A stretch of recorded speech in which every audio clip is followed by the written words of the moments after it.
excuse me. Hello. Hello, everybody.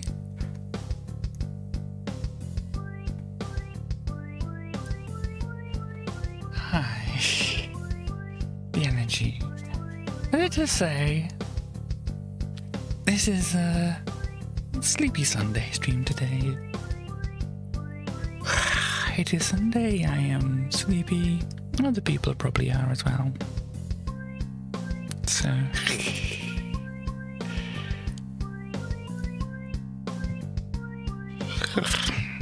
all the yawns. Let's do a big stretch. Is everybody ready for a big stretch?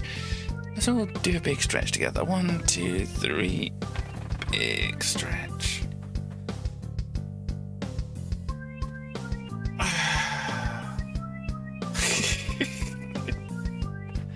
Just go to sleep. But yes, hello everybody. I apologise for last time when the audio wasn't good. Picking up through my laptop microphones here. And, yeah. Unfortunately didn't sound good. Hello, Starly. Starly is actually waiting in the wings. I want the music to stop because I have to change some settings and things so I can hear people. And you will be able to hear people better. So, yeah, we've got like 20 seconds left on the song here. But the main thing I wanted to say was to apologise for the sound last time. And, we can get into other things at other points. But, now that the music has ended, we can bring in some other people. Hello, other people. Hello. Hello, and I had to fiddle some things around so people can hear you properly. Oops. Go ahead. Hello, everyone. Hello. Hi. Ah, yes, I'm getting the hang of it all now. I am in the Minecraft here, and I believe everybody else is in the Minecraft as well. Ah. So yes, if people don't know, this is me. I'm Katie. And we have a Starly on the line. Say hello, Starly. Hello. Welcome over. Say hi, Pete. There's also a Stars on the line. Please say hello, Stars. Hi. Hello, Stars, and there's also a West as well. Say hello, West. Hello, Wes. Hello. I'm sure somebody was going to do it. I have to. You had to, yes.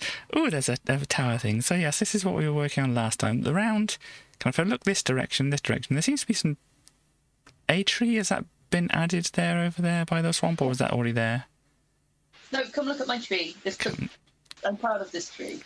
It does look like a very good tree. My swampy tree. I feel like custom trees are going to look better by me. Yeah, oh gosh. They fall in the swamp. Yeah, they're very good.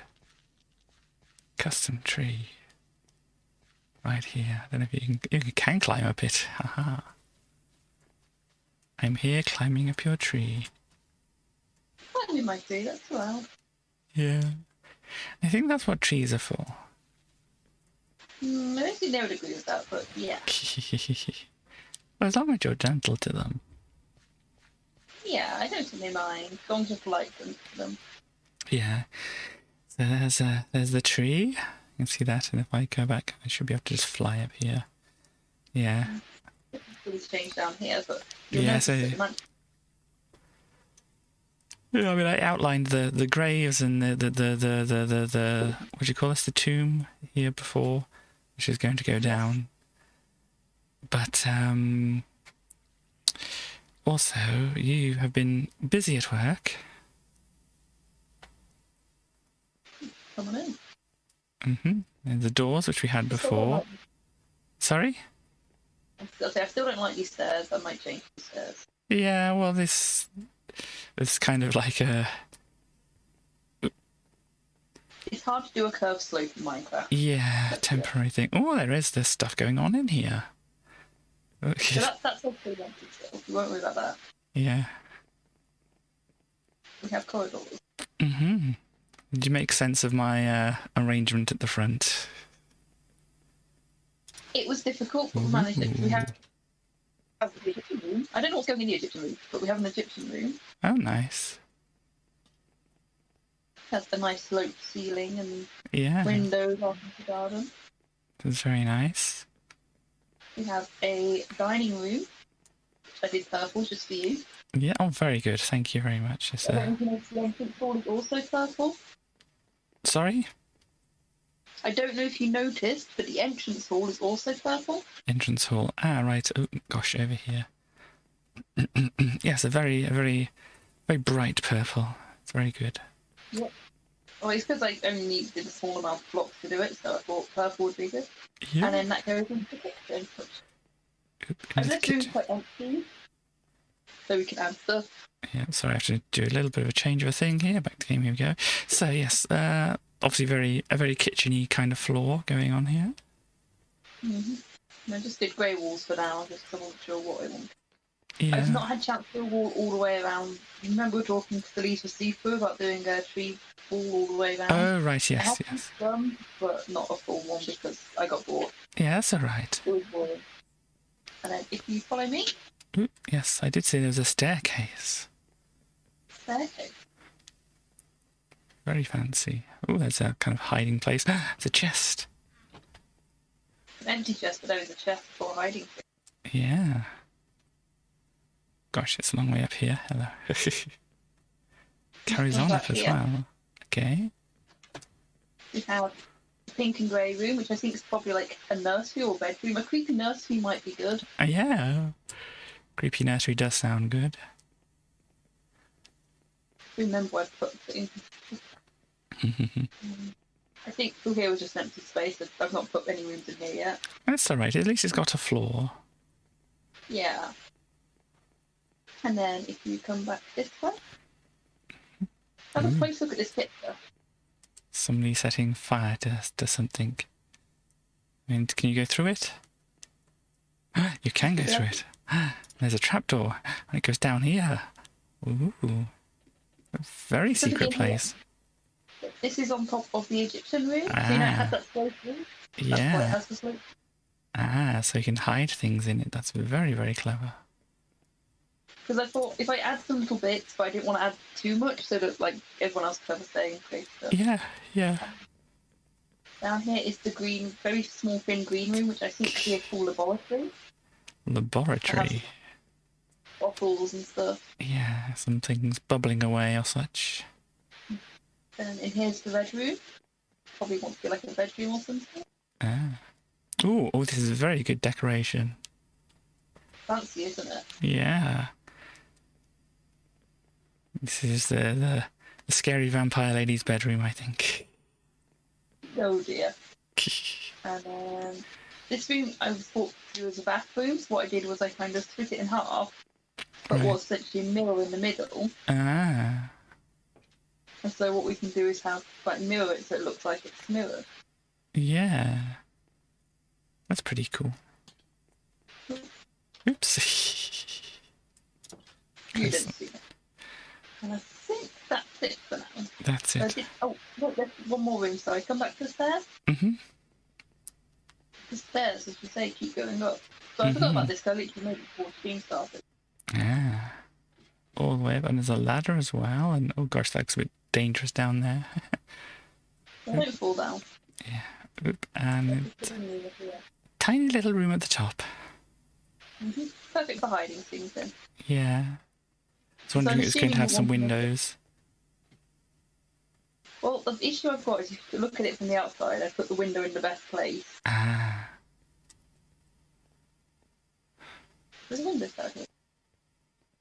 All the way down. Oh yeah, down we go. I think a spiral staircase. Come out here. Here we go. So you put the window at the front there. Yeah, it's a sensible place to put a window. Just so it kind of matches up a bit. The Yeah. outside is the cobweb and the doorbell. I see also over here there's something being built. I think that there's also a hot bulb. Is this a hot dog person? No. Katie, over here. I found this boy. I believe this was worse. I'm assuming it was worse. Maybe it was you. It was probably worse. No, it was not me, definitely. But they're thinking about hot dogs. This is gingerbread person, but faceless gingerbread person? Or No. cookie That's what you like person? what's strong. Or is this the, this is my hole? Yeah. Very Yeah. good. Very good, yes. But, yeah, so you're building a bit of is this the barn? Yeah. I'm guessing the pink is just for, marking things out. Yeah. Probably not going to think in the end. A big pink barn. Doing a dig there. But, yeah. Does anybody have anything they more wish to show me, or I think that's everything so far. that's the things? Okay. I'm trying not to do too much outside the stream. Yeah. I feel like it's good to, at least when it comes to idea stuff, do that in stream. Yeah. So, I mean, what is West's idea around barn building? So, kind of this bit is going to be sold, and then have some like storage bits over here, which is going to be a bit of like a workshop / tool area. Okay. A workshop? And What kind of area? Like a workshop and where they keep farming equipment. Right, like of tools and things. Yeah. Okie dokie. You could have your skeleton horses all lined up in here. That's a skeleton horses. There's zombie horses as well, isn't there? Is it? I think so. Let me see if I can do a search here. Yeah, zombie horses. Yeah. Yeah, zombie horse, there we go. So you could have zombie horses and skeleton horses as well. Put them here for now. This is the zombie horse. Yeah, I don't think they can show up in the game, but they definitely exist. That's pretty cool.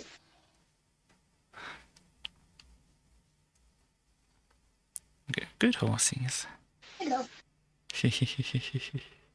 um, Now. yeah, so that's your ideas for barn stuffs at the moment. There's the other area over here. What do you know what's going in here? The fenced off area is crop. Probably a Crops. wheat-filled run through the ultimate crime. Yeah. Probably quite a spooky scarecrow. I do like spooky scarecrows.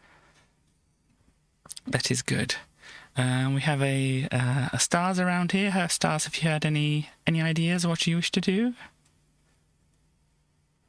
No, It's okay.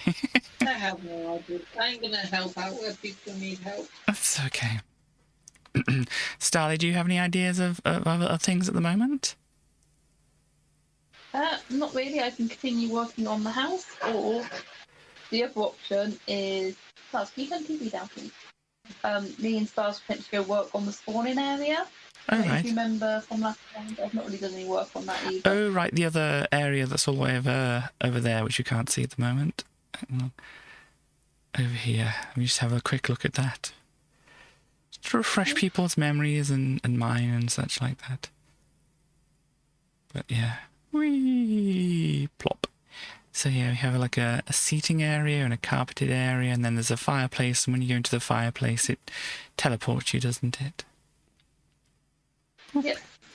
Here we go. But yeah, I had an idea as well, myself, about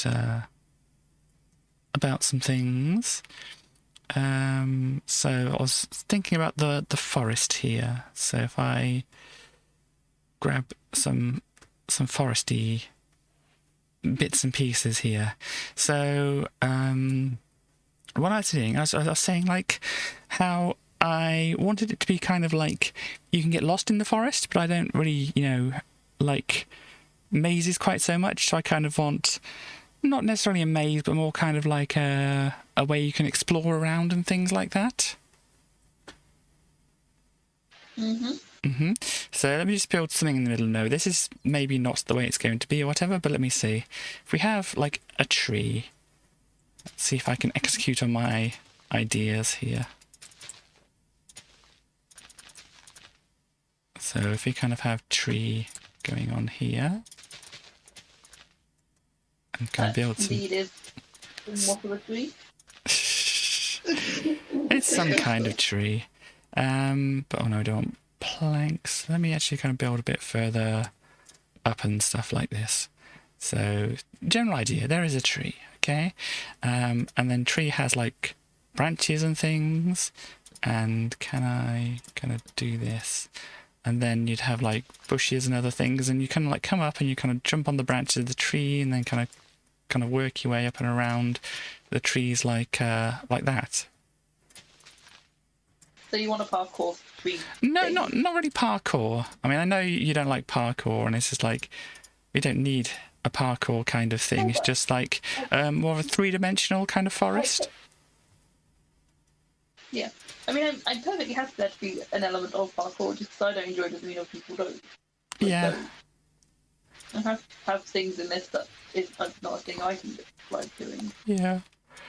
But yeah, just some general kind of... I mean, obviously this isn't a great-looking tree at the moment, but it's just getting the idea. You'd kind of like... It'd be like, you know, all covered in things like this, and then you'd come up this here and kind of around and up and around and here, and there'd be things hiding, and maybe the only way to get from one place to another would be to kind of go across on the trees because it's all kind of blocked off otherwise. And then you go onto another tree that's going to be over here and such. I have an important question to ask you, Katie. Mm-hmm. Do you remember about, I'll say 2 months ago, I think it might have been a little bit longer ago than that, when we're working on our other world, Right. the one was the toy farm, and we're talking about custom trees, and I suggested you look up how other Minecrafters do custom trees. Did you ever do that in all your spare time of watching videos? I have seen some at some point, but That's a no, isn't it, Katie? I've not specifically set out to do so. But Because in the nicest way, I don't think you know what trees look like. you got the bit in the middle, and then the bits come off, and there's all the leaves and things around, like this. No. Sorry, I can't even be like, oh, no, that's just not how trees work. It looks like two ants battling each other. Well, there you go. Ants look like trees. These are trees. Oh, gosh. Kind of blocked the way up. But yes, this has 4 legs and a head. It must be Taz. it's close enough. I'm just going to go sit on my tree. Cool. You can come up here, or you can come around here. But you get the idea, yes? I get the concept. One thing we need to consider is making sure people can't jump over the outside wall. That's actually pretty easy to do. Yeah.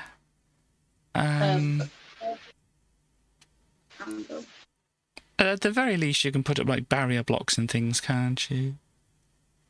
Yeah.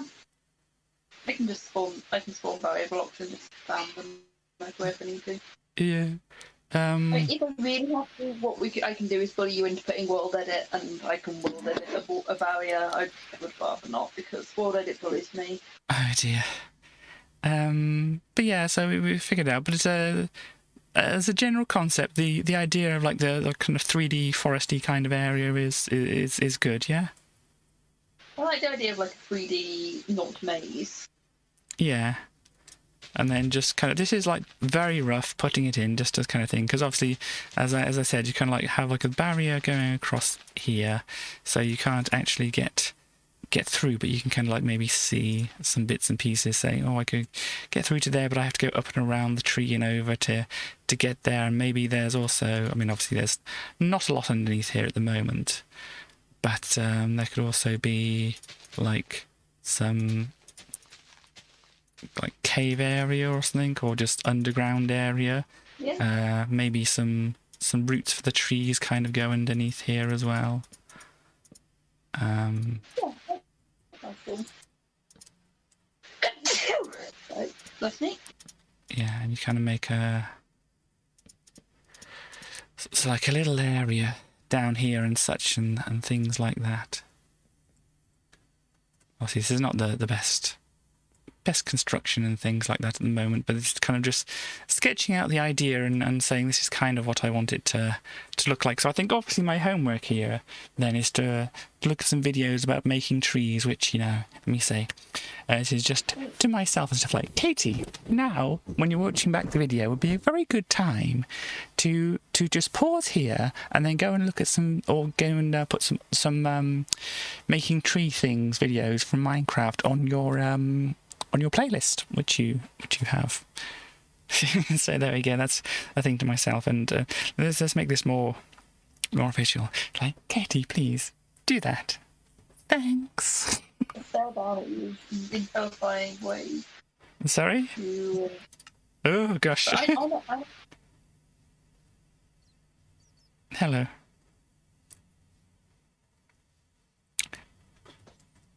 Oh, don't. You're going to shoot me? You seem to have gone quiet. Yep, I'm just shooting at you. Oh, right, With okay. Would Okay. you like an example tree, Casey? This one over here. A nice example tree over here that's like... Yeah, I mean, it's the same idea. You've got the bit in the middle and the bits going off in different directions. And some leaves around. Yeah, but you need to like vaguely have a concept of like how trees do leaves, even a little bit.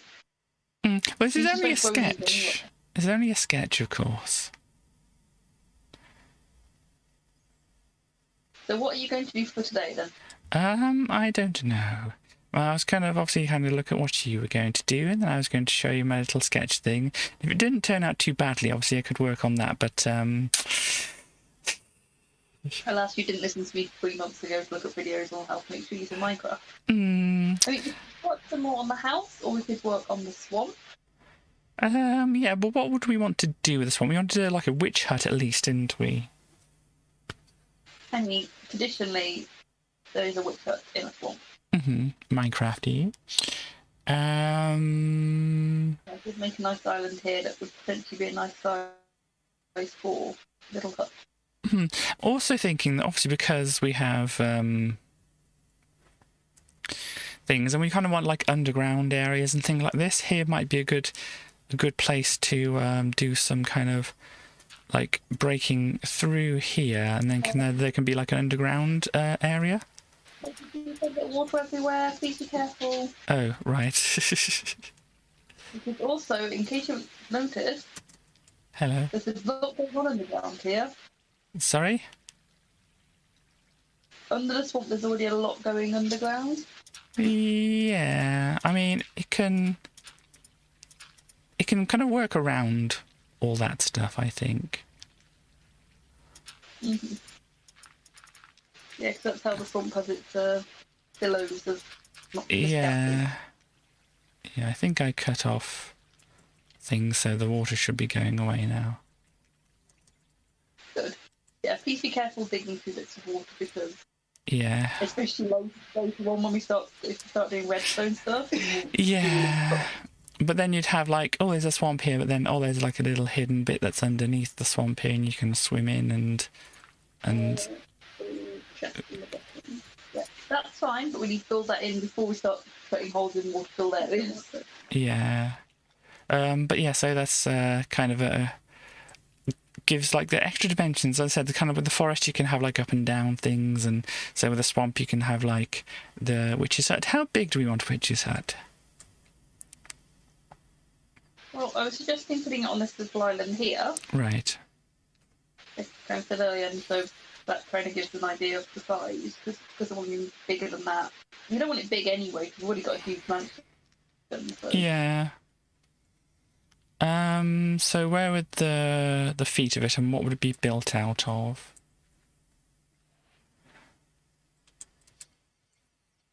Do you think? I'm going to choose these places for now, maybe.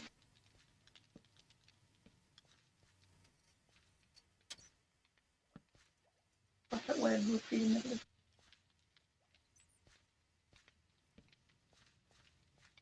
The acacia. Yeah, gotcha. I do. So the various types of acacia wood here.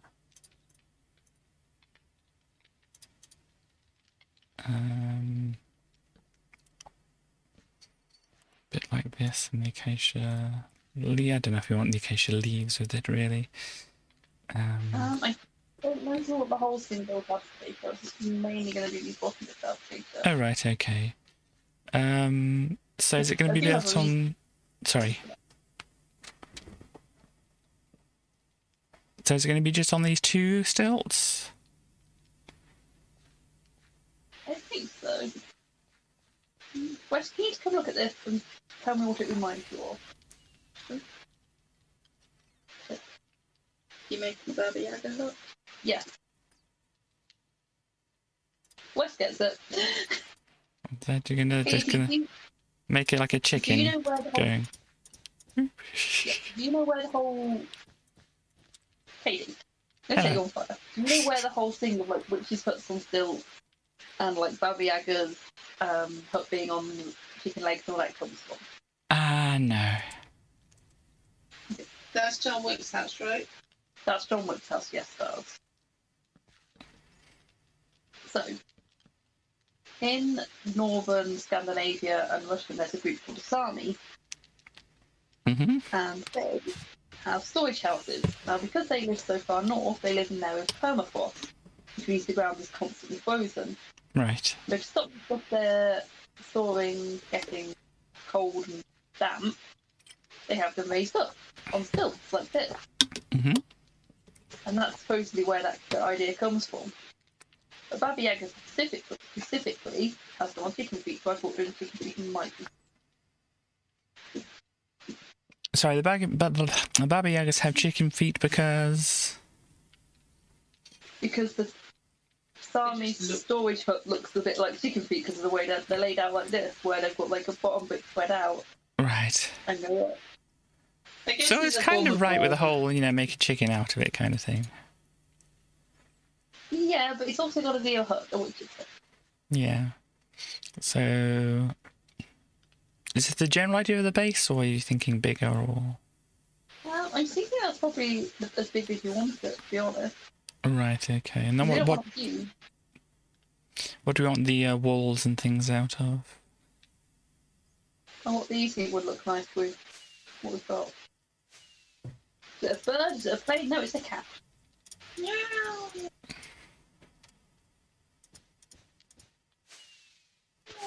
Are you actually trying to make it out of yellow wool, or are you putting those in as like see what the shape looks like? Maybe not quite as obvious. I don't know. I mean, what kind of theme are we going for the whole idea? I mean, we haven't really gone overly ridiculous with anything at the moment, have we? I thought we were going a bit spooky. Spooky, yes. So maybe it can look a bit spooky chickeny? I don't know. I don't think it necessarily wants to look like a chicken. I just want it to give it a chicken feet. Right. Please use the cottage chicken idea. So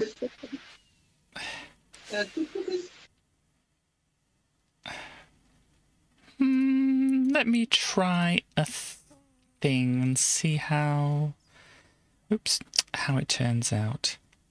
Maybe it'll be awful, maybe it won't, but we can have a look. So we're gonna have an entrance. Entrance is probably going to be like here or so.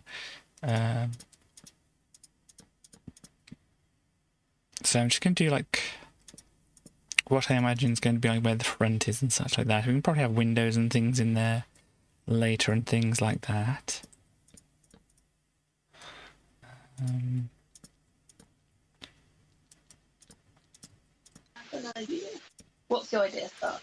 A secret Easter egg where I make some clouds that are solid, and then on top of the clouds there's a little castle. There We is can a teleport people up there. castle. Where there's no if they do clever. If you build that, I can find a way to get people there. If you build it, they will come. I don't know So, how to do it already. So what you need to do... Oh, sorry, let me just ask Katie to answer you. Katie? I'm just going to do the there is a castle on a cloud kind of thing. Yeah. Exactly. So what do you want to do, Stars? Where are you going? Where do you want to build your... Okay, so you find where you want to build it above. You want to build it directly above this thing so you can see it. Or if you want to do it so... I want it directly above so we can. Like, if it's right above there, I'm not going to actually be able to see it. Because you'd need to be a certain angle. Okay, so what you do is you want to get some white glass.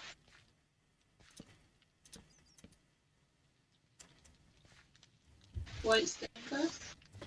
Yep.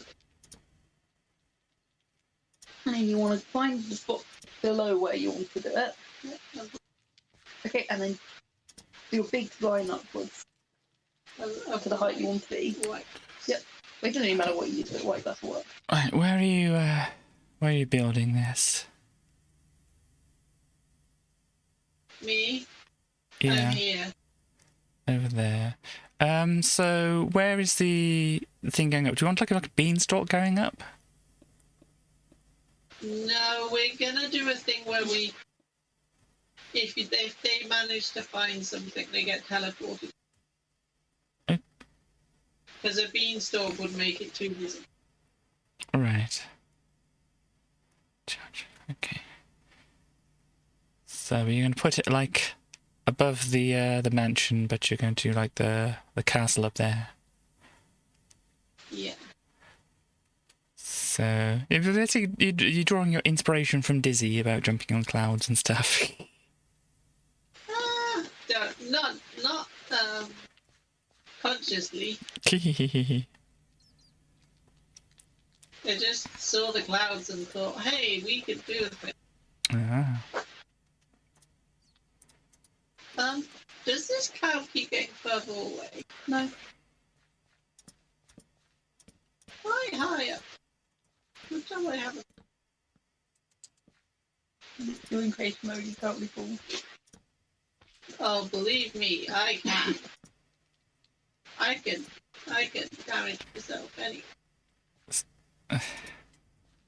So I'm just kind of sketching out an idea then here, Starly. What do you think of, as a general idea, this? I think what it looks like so far looks quite good. That's okay.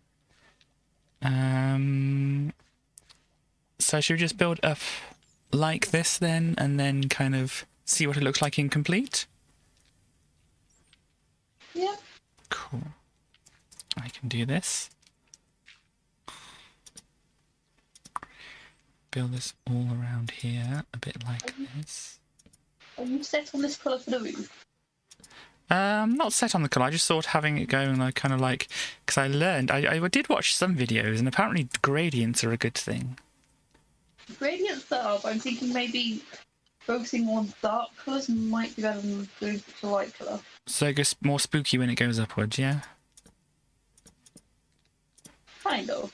Kind But of. also, because you already got the dark floor, I think having a very light roof might be a bit confusing. Right, okay. What kind of colour do you imagine then? Probably either the dark oak or maybe spruce. So... And I think it's Spruce. Star Set. The darker house, you probably want the white stained glass with light grey stained glass. You can mix them up a bit. Oh, not all just white. You can do it. You can, but just because then it will be best. once you put the customer, people are going to see it anyway. Maybe I want a solid white one. Then just use white concrete. Well, because looking at these clouds from a distance, they look solid more than they look see-through. Okay, then use white concrete. Yeah. Right, now you're up there, I'm going to remove your big tower. You don't need it.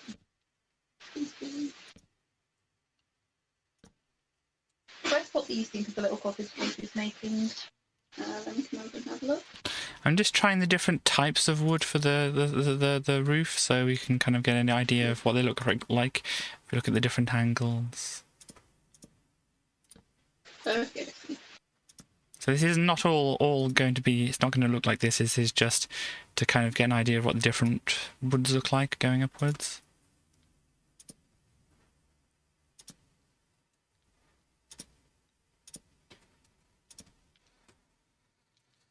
So which is the best look? I quite like it with the dark oak. So else you've got to remember your fingers now, okay? Where's the cat? Yeah, I like the dark oak. I like the spruce as well, but I think the dark oak does have a better contrast. Right, okay, we can do it all in the dark oak then. Get that sorted out. Go. Here we go. Right.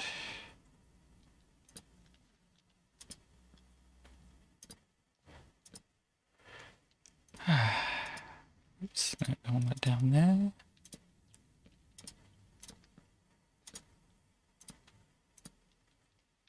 Pop that in there and that over there. Oops. Oh gosh. It's all okay, don't worry.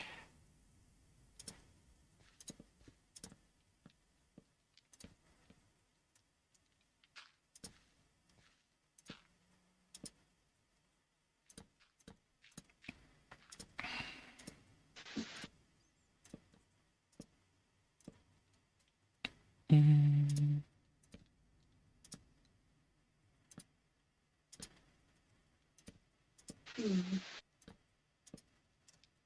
Not gonna work. Hey, people can see it and just not know what it is. Because that might be exciting to see it and be like, ooh, I wonder how I'm gonna get up there. Which of those three? I think that the glass does actually look more cloud-like than the other two. Yeah. They just look too dark, grey. I don't think it's lighting it in the same way that it does with the glass. Have you put any light up there? Maybe that's something you need to consider. So what do you think about that? Have a look. Yeah, I think that's looking good. Cool. Might want some more details, but yeah, it's a good base. Yeah. What is good for the top? I mean, is it good to just kind of cut off there or go up a little bit more, or? Depends how you want it to look. I don't know. That's mainly why I'm asking.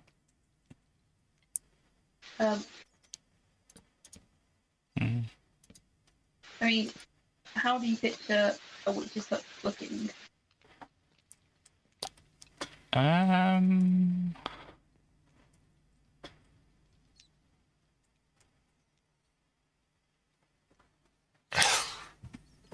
of a flattish roof from there, I think. What do you reckon? Flattish roof would work, yeah. Is this going to be too high, do you think? Oh, there's a cat. Hello, cat.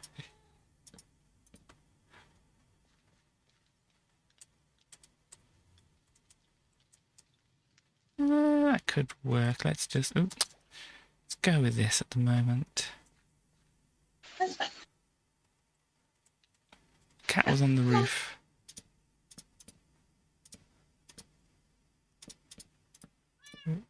I thought you meant me. Hee. No, this is a feline.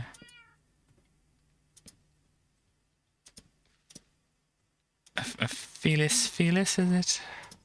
Or something like that. Come on, cat. Come on here.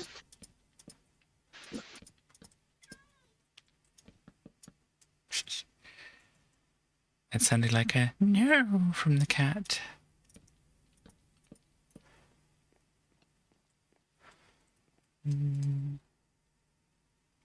Oh, look. That's what.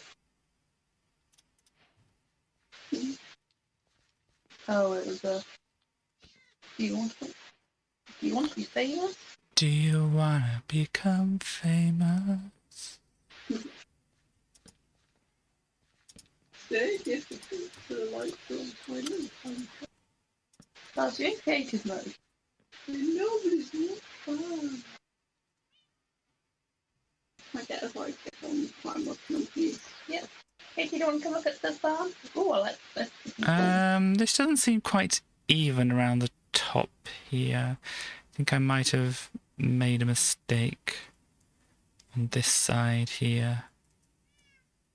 Kind of think it needs to be out just a little bit more. Ooh. Get out of the water. I'll be there in just a moment. I just want to try and fix this. I don't know what I've done. There's two around here. There's also two around here. Is it just like this or something? Then this is not working properly.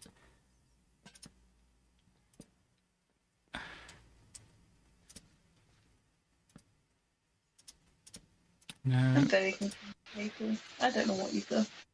I think, at least from above, I think that's looking better there. So what is stars doing? Oh, it's all the way up there. It was Westy wanted you to come look at Oh, stuff. right, sorry. Ooh, this is looking good. Should I go in through the front? Yep. Ooh. Very good, very spooky looking barn. We go in and there's, hello, it's a horsey and they got their little trough. Do they want some water in their trough? I will look over here. Please feed the horses today. They will only eat their favourite food. Refill the water buckets while you're at it. Okay, so it's like a puzzle thing, is it then? Yeah. I see you've named the one horse, whoever did that. That was That was earlier when you were saying about trees. As long as they had branches and some leaves, they were trees. Yeah. Isn't it the whole philosopher thing about the chickens and stuff like that? Yes, in which, you know, they came in with a chicken and was like, behold, man! Yeah. Because they said that man was just simply a fabulous biped. Yeah. Just like chicken. So I'm smart as Plato then, am I? I mean, Plato was just a joke who had a good rep, so That's definitely not me. Yeah, I don't think you have the resting skills. Yeah, you gotta be able to You gotta throw be- some hands. Plato was his nickname that just basically just means like, Strong lad. yeah, like Okay. fighter boy. Means he could crush plates with his hands. Exactly, Katie, that's exactly what it means. Plate? Maybe. Oh. Called Plato. Cool. So what do you think about the what I've done with the witch's hut? I think it's starting to look good. Cool. You're doing a little tree on the side there then. Yeah. I feel like it needs, when you're looking down from here, I feel it needs more interest, so I was putting a tree there. I also given you a black cat and some pumpkins. Yeah, that's good. I could probably do with like a cauldron or two in here. Oh no, they're floating now. Oh dear. Yeah, your floor's not flat. We can sort that out.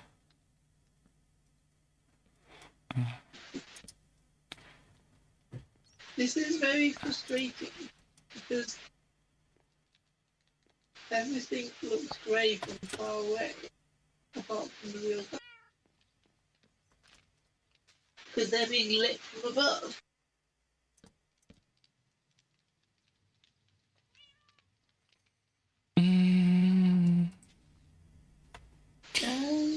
I don't know what to suggest. I'm afraid not really tried doing much of so. Yeah, I'm getting good. Are you having some issues, are you there? Yeah, it's just like it looks good until you're far away, and then suddenly it just looks grey, no matter what block I use. Right.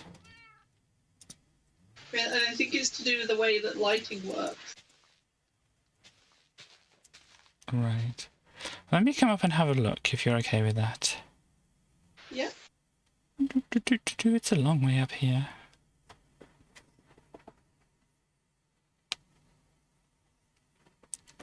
So don't get taken into consideration build height clouds. Yeah. Yeah, what have we got for build height here? We have... We can go higher. I think quite a bit. I think it's up even further, isn't it? So I think there's plenty of room. I mean, we started... Sorry, we started quite down the bottom, didn't we? Yeah. So we have quite a lot of height to go. So what's the issue? If you look at it from ground level, Who's just there? it doesn't look anything like the actual clouds look. Oh, right, okay. Well, let's go down here. Whee. What option you do have is, do you want it visible from down the bottom? Like, is that a thing you particularly want, or are you not too fussed? It doesn't need to be known. Then why don't you build it so it's not there, and just teleport people to it? Okay, And that's then, probably a better. Because it doesn't... Yeah, it doesn't need so, like, you know how, like, I built the entrance bit all the way over there, and when you step on a thing, it teleports you to the fountain? Yeah. What you can do is you can build it somewhere outside of the area, Yeah, I think... and then I can just set up a teleporting thing so someone has to work out a puzzle, and when they work out the puzzle... I kind of like the way that it looks with the just as it is now. It kind of looks a bit like a rain cloud. It doesn't look like the other clouds, but I think it looks good. One thing also takes the great certificate is meant to be spooky, so it could be a spooky cloud up in the sky. Yeah. Mm-hmm. Is there a way of creating rain coming from it? If you have waterlogged things, it will drop water down. It's got a clear space underneath it. Because that's going to give people more the hint of, hey, there may be something there, and then they'll look up and be like, oh, wait, there is. Yeah, I don't know how far it works, but just as a demonstration, it should be coming through here. Shouldn't it, or does it not work with wood? It is. It's going through. Oh yeah, it is. Very, very, very gently and whatever. But Yeah, how I did the bit in my basement of my spooky cottage place. Have it dripping down into the cauldron. right. Oh, sorry. Yeah. So if we take water... Yeah. So if you have more as well, more blocks, then you should be able to see it a bit more as well, because there'll be more drips. Also, Yeah. don't forget, it can be a subtle thing. If you promote it, it can be like, oh, Yeah. like, oh, I noticed this thing. Okay, could you try doing the same thing but up where the cloud is and see if it... Yeah. I'll stay down here and see if it was dripping. Yeah, if you can get rid of that, then. Yep. Oh gosh. Up and away.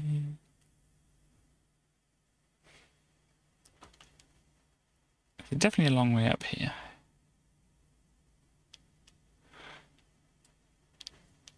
Yeah, if we're making it more visible, that may make it less like that. Yep.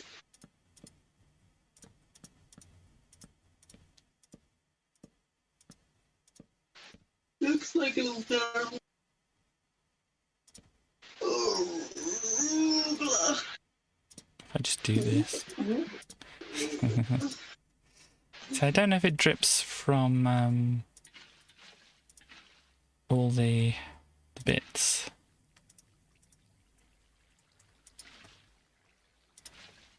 But if I put a bunch of stuff here,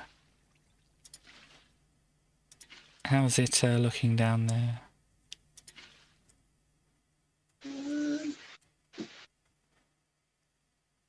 Really dry.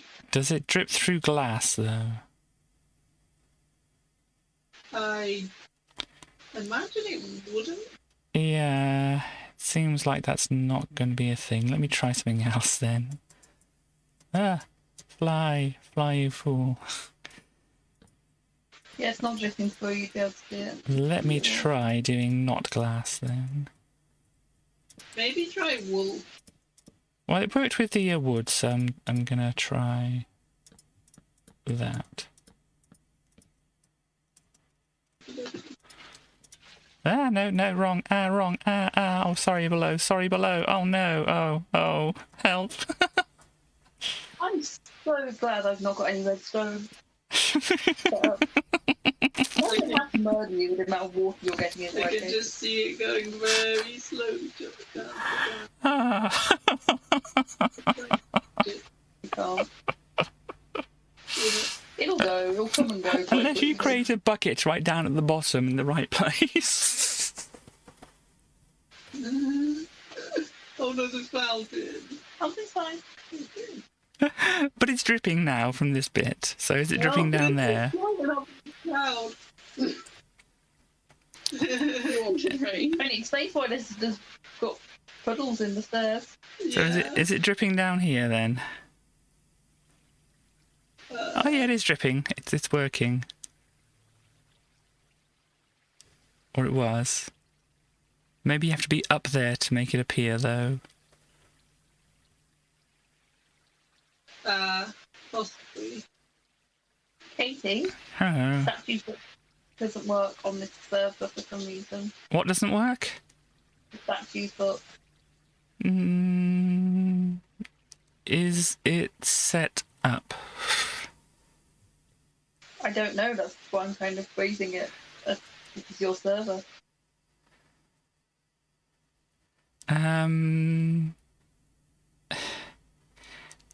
I can't remember if I did or didn't set it up.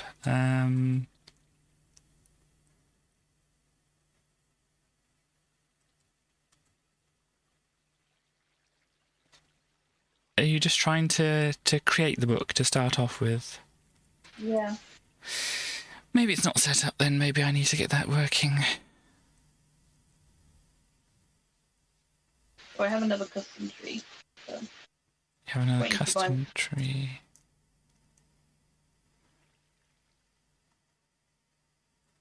Cool.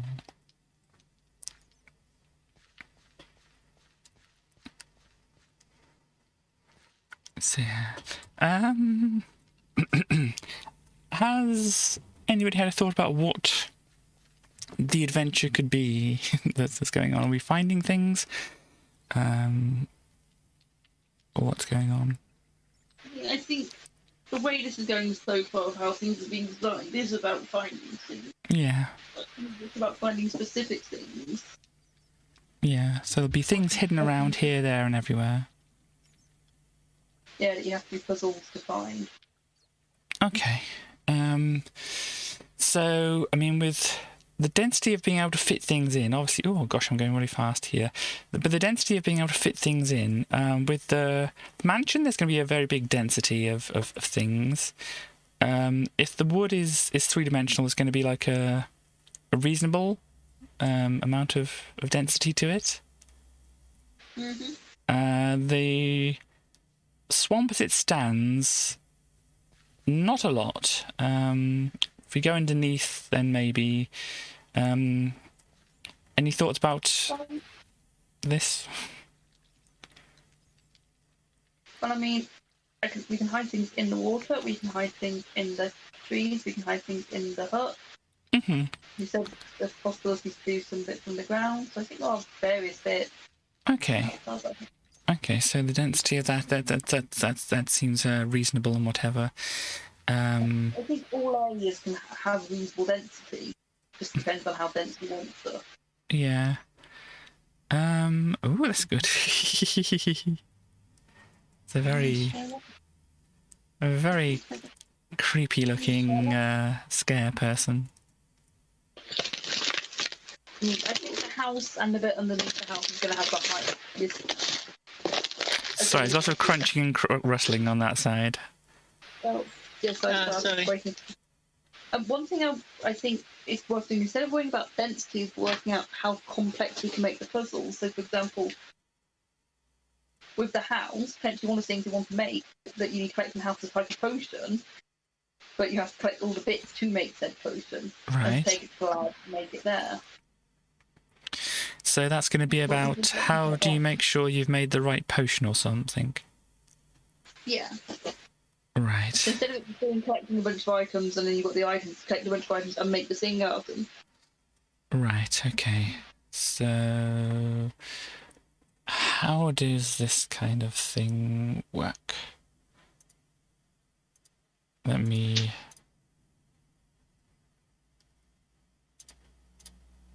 do this. So you want me to try some redstone stuff, do you? I mean, I can do redstone. Bad at it, but I can do it. Yeah, because we can do a little testing outside here. We need some way to figure out the amount of stuff, don't we? Whether a thing is the same as another thing. I don't know how. I mean, there's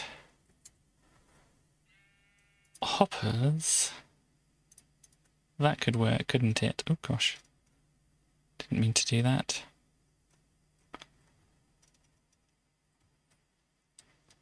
Oops, gosh. Because if you have, oh gosh, a certain amount of things, actually, spell things correctly, Katie. So if this is like a chest underneath here, how does this work?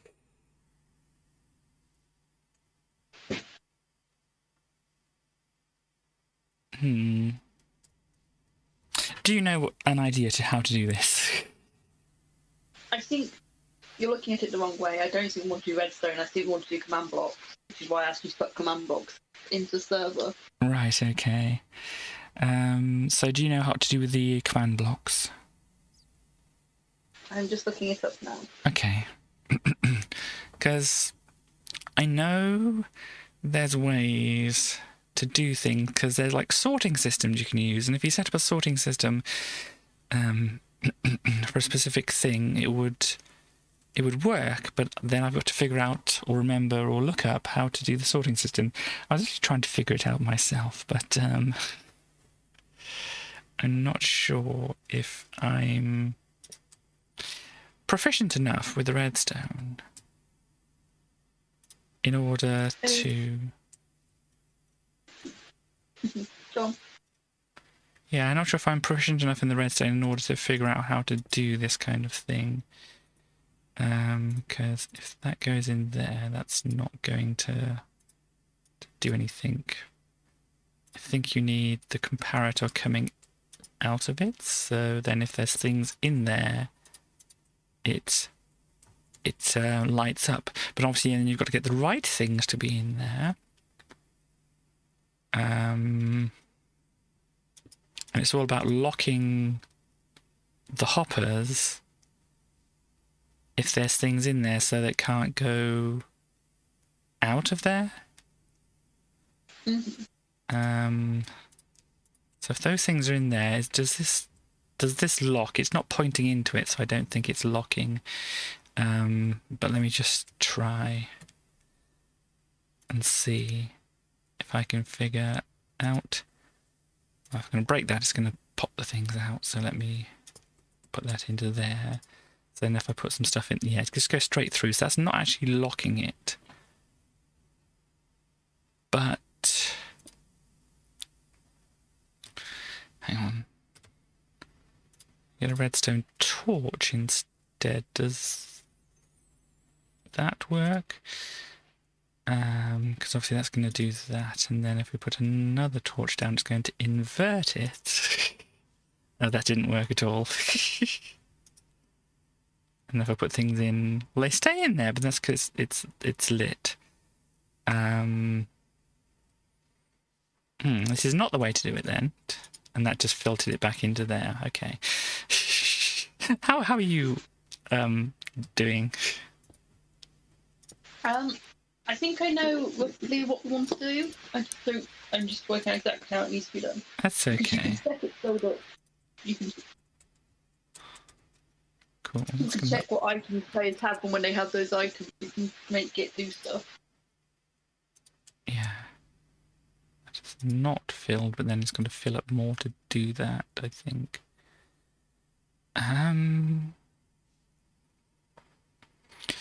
But yeah, how do you switch redstone signals around? Because if you just do this, it's not going to work because it's just going to... This torch is going to light up all these other ones.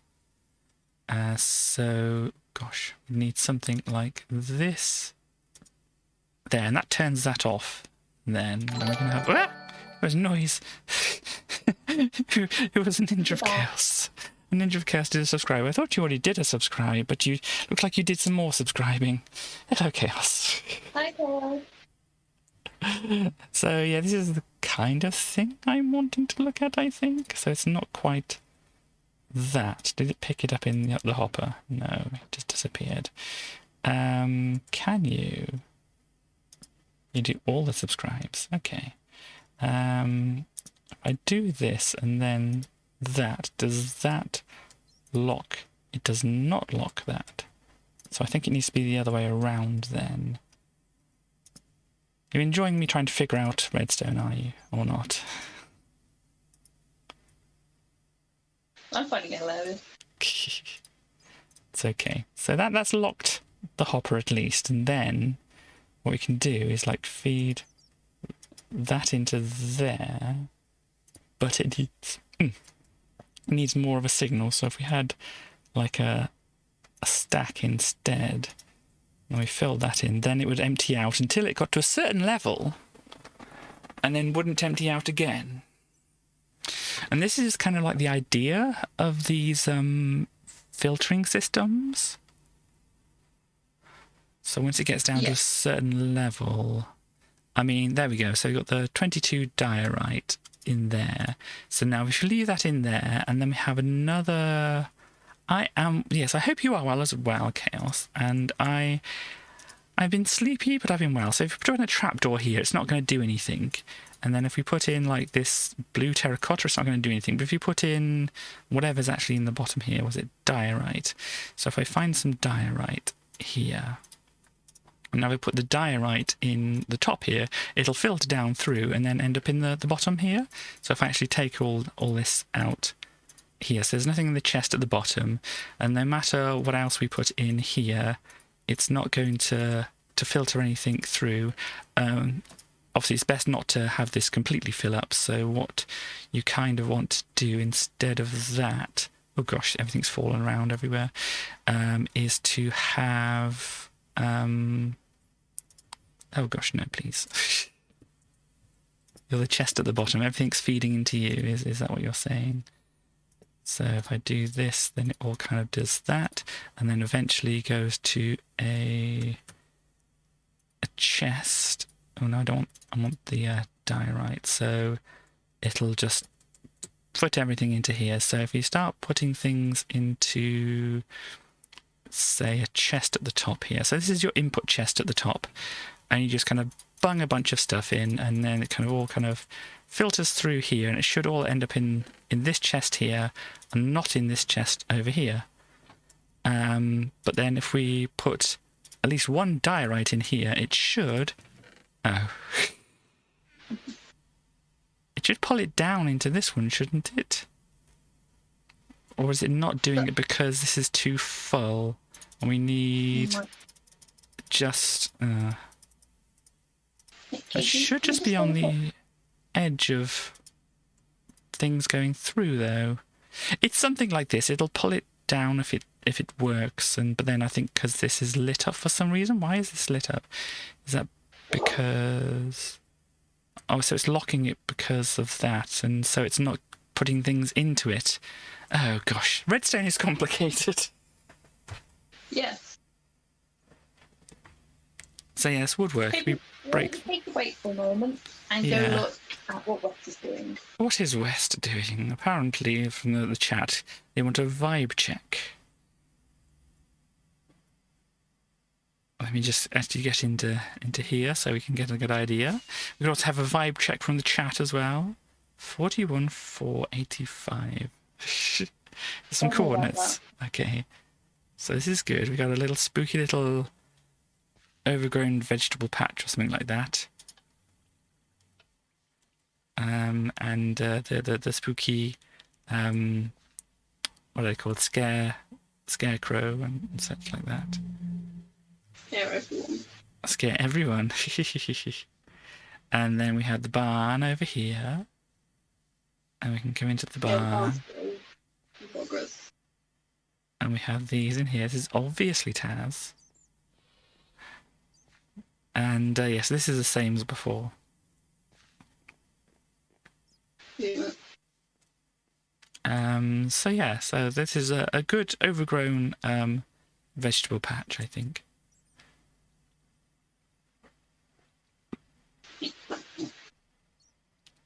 Did you want any other input? Nah, just if you felt like it fit.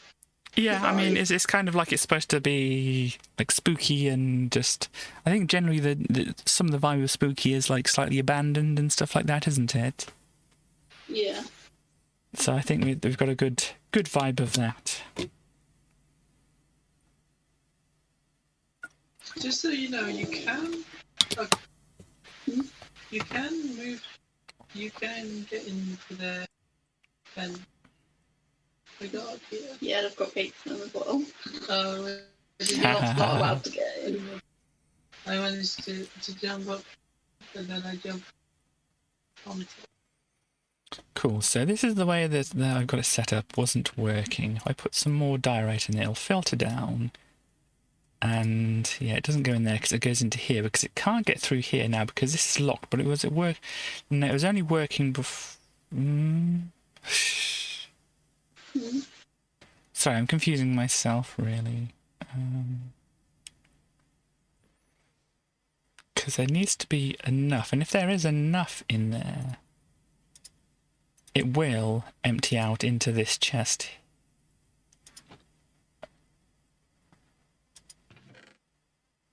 Unless I'm looking in it? Because now when I'm looking into it, it's not actually emptying out. But then if I don't look into it... Oh, redstone! Is this a trapped chest? I think this is a trapped chest, and that's why it's doing that. No, we don't want trapped chests. We just have normal chests. There we go. So now it should be filtering out no matter what I'm doing there. Okay, that's fine. Don't do it again. But yeah, that's still not. Because this is locking this. So if others just trying to do something difficult.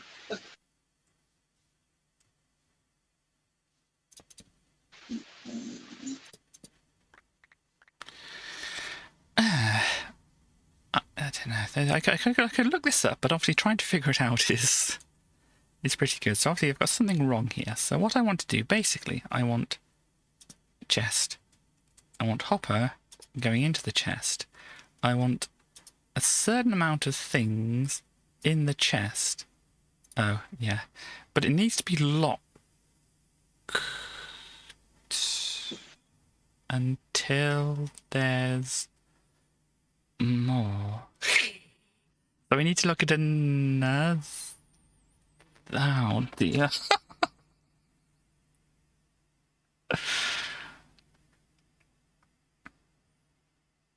Because, I mean, sure it was working before, wasn't it? Because it was just... Let's not do this. Let us look back at this. If I put that on there, and I start putting stuff in here, yeah, that's not pulling through there. Unless this has too many things in here, then I'll turn that off. And then it should filter through. Oh, it's filtering through from the top. Ah, that's what it's doing. Okay. Ooh, gosh, did I click it? So it's going to keep going until it balances out here, but then it's going to lock it again. So then if I take things out and put them in the top, it's not going to filter them through because it's the imbalance in this which is causing it to actually turn this off, which is unlocking it. So...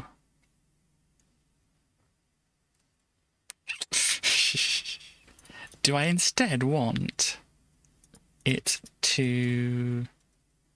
This is going to slightly mess up my redstone, isn't it? I found the block command needed to identify when you put an item in an item frame. Mm-hmm. It's not working right now. Right, okay. I can have a look at some other things off stream as well, but obviously...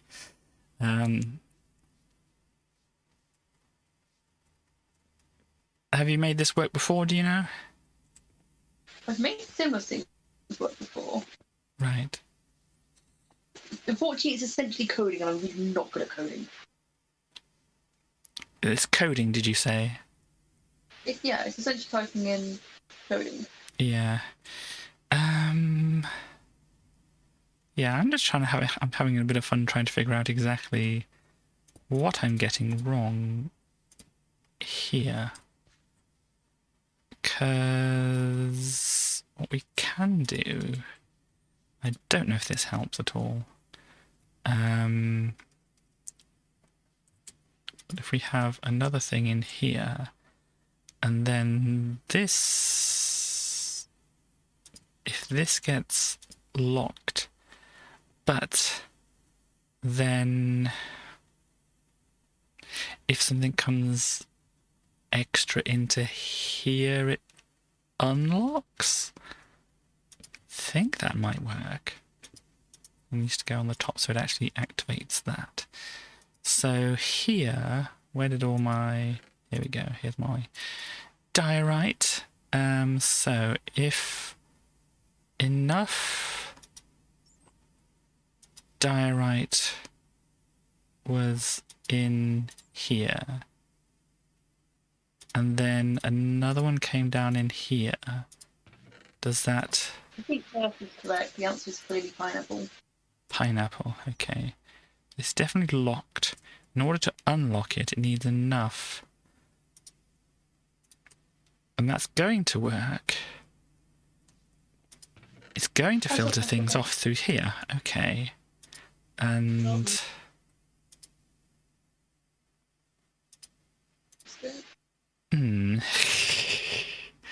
But then it also needs to lock this one as well. Oh no, I didn't mean to do that.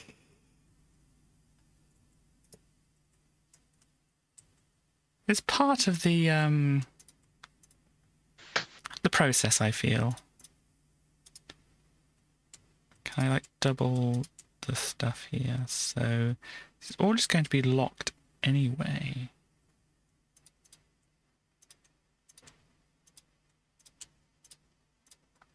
And then if I put a bunch in here, it's just all going to filter everything out, isn't it? Because it's all going to have enough in order to unlock this, so this can come through. And yeah, that's just going to keep going through, and this is not going to affect anything, is it?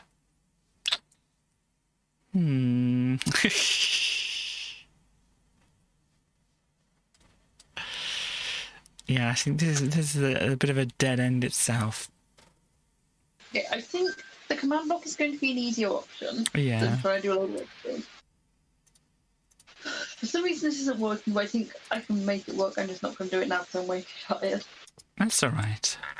Excuse me. Like, I might see if Star's able to help me later with it. But basically what it would be, if you come over here, it would be as simple as the person would see, say, a bunch of item frames, and they'd have to put the right item in the right item frame. Yeah. And I think that would probably be a simpler way to do it so people understand it.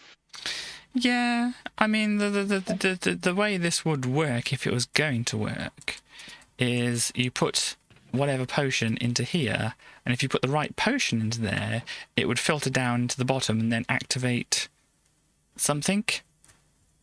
I understand that, but I think the advantage is, one, people can see what they've placed, so if they're doing teamwork, they see what other people have done. Yeah. Two, it's a visual reminder. To be honest, doing a set of four or however many command blocks is going to be a lot more space and time efficient. Yeah. Because once it clicks the command work, it'll literally just be a case of you place the item and then it works. I just haven't got the command quite working. So yeah, there's a lot. Execute if entity Minecraft item frame mic stay test.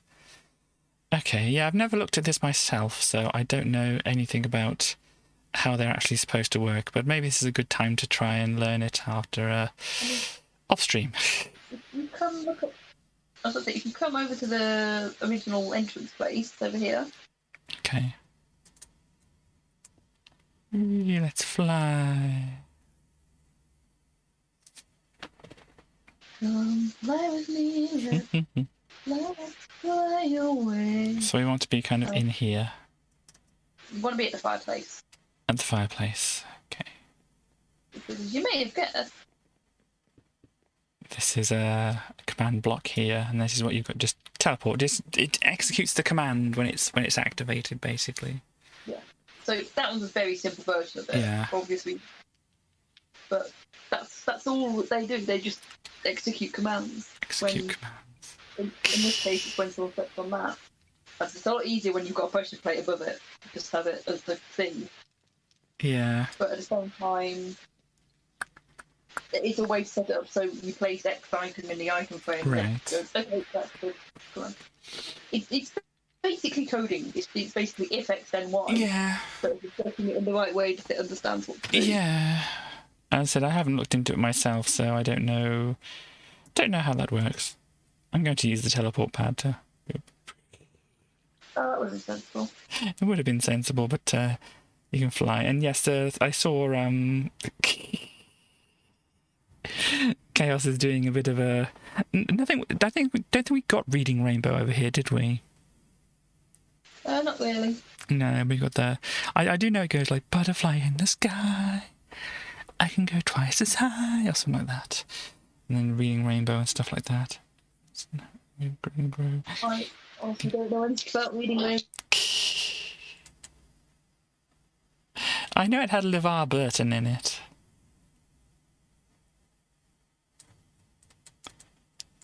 Do you know who that is?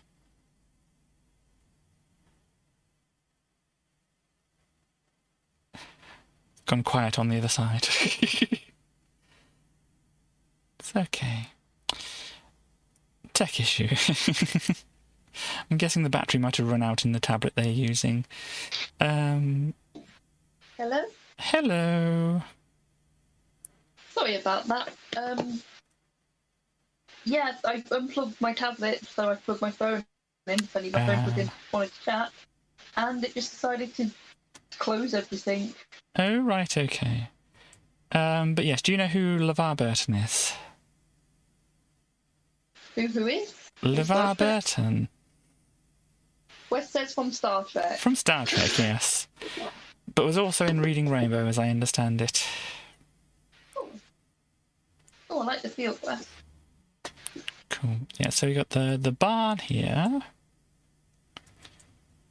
And the field. And then this is kind of going to segue into the forest area here, which I'm going to learn how to make trees so they don't look like this. But as I said, this is just a general sketch at the moment. So we're going to have some kind of like twisty turnies. You can get up and down and around and all that kind of thing to get to different places in the forest and such like that. So there'll be lots of twisty branches and things like that, which I think would be interesting. So the forest can take up a good chunk here, then that can obviously segue or whatever into the swamp here. Are you kind of picturing just like trees mainly around in the swamp here? Not necessarily just trees. I've kind of put the two trees in just to create some visual, not quite clutter. Yeah, what else goes into swamps? Anything can go into swamps, Katie. Crocodiles. West says crocodiles. Crocodiles. What can we... I've put some pumpkins, a cat, and a cauldron over here. Yeah, I'm just kind of like looking through some stuff here, and then maybe a bit of that. Lily pads. Lily pads are good. I haven't put lily pads in yet. Yeah. I think it's definitely need to have some plants and stuff. Yeah, I'm kind of looking through the plants at the moment. So when we've got some... Oh, that's very tall. Got some lily pads we can pop. What would you put in a future swamp? And then, do these work well enough? Oop. Well, they go... No, they don't go sideways. But they can go upwards. And obviously you can climb up these as well, can't you? Yeah. Then I have kelp. Some kelp can go in here to make it a little bit more lively. Okay, please don't just start spamming things. We've had this conversation before. Well, I'm just going to put some things down just to see how they look. You have a habit of just spamming stuff everywhere, and it makes things more difficult to put other stuff around. Right. Well, these are some kind of things. I think with everything else being kind of green or whatever, I think the red is probably a little too much, don't you? It's good contrast colour though. Yeah. So maybe a bit of red. What do you think about the other like twisty vine things here, and these are the lighter coloured? I think having a couple of the vines would be okay. I like the ferns a lot more. I think the issue with the nether stuff is they're very bright in contrast to everything else. So I think 1 or 2 would be fine. Too many will look a bit too much. So if we take those out, how does the palette look here now? Do we want like little bushes like this around? Yeah, I think a couple of them won't hurt. Katie, do you know what swamps look like? Do I know what swamps look like? Well, we can do an investigate together, can't we? If I just bring up a thing on here, and if I do a search for swamp and images, this is going to show some swampy stuff. Now if I go to browser stuff, is it going to appear? No, it's not going to appear. Do I need to activate it? Here we go. This is what we've got for swamps on screen here. So we've got a lot of water, obviously, but it can't all be water because, you know, a lot of stuff on the water. Okay, I can't see what you're seeing, Kate. Oh, here you go. Oh. Okay. Okay, There's so lots of stuff on the water. trees kind of coming up through the water as well.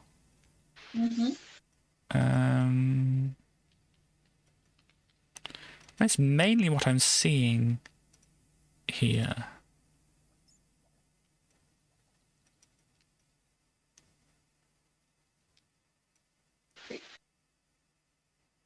What about Spooky Swamp? Spooky Swamp. Okay, let's see if it'll come up with... Oh, come on, Google, please. Not Shrek Swamp. Spooky Swamp. Oh, we're getting more What about swamps stylized. that make them scary? I Sorry? suppose is the question. What is it about swamps that make them scary or spooky? Is the question you're probably trying to answer. Well, this one looks fairly spooky, doesn't it? This one here. Does it spooky? So why is that spooky? It's dark and there's lots of spindly things around. Okay.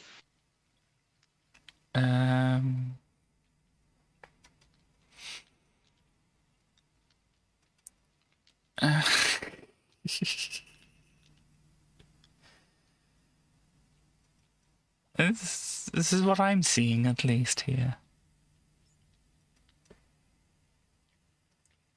What do you think?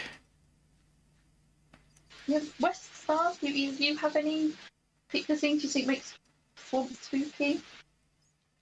Like misty bubble water.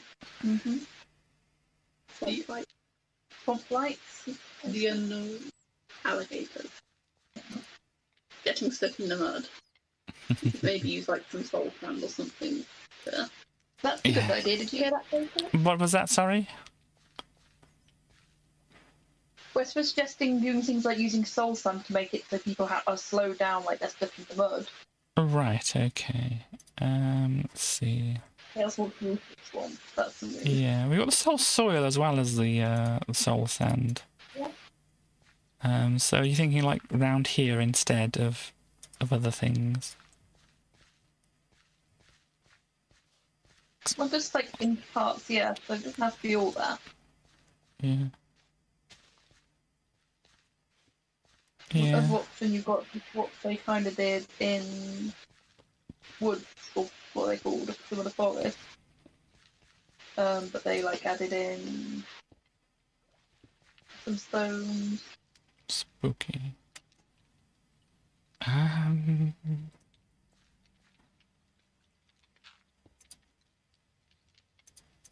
Also, I'm not sure if this is going to work or anything, but obviously once we've got it sorted, you were saying about being, or somebody was saying about it being foggy, or I was looking at it being foggy and stuff like that. So if we're down on the ground here and looking up through, it's going to be look a bit foggy and stuff like that, especially if we can't get up to it and look at it itself. Yeah. You can like see that it's... Doing that over the area would make it like more dim. That's a good idea. What else do we have? Chaos, when you move to a spooky swamp, what do you think it should have? I think cobwebs as well. Yep, don't go overboard with cobwebs though, because they're very easy to spam. Yeah.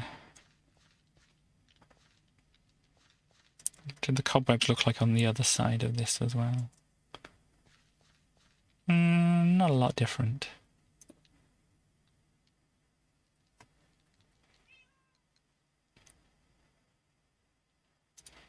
Because also there's the different types of glass here, and these can kind of be layered up slightly. I think these are exactly the same colour.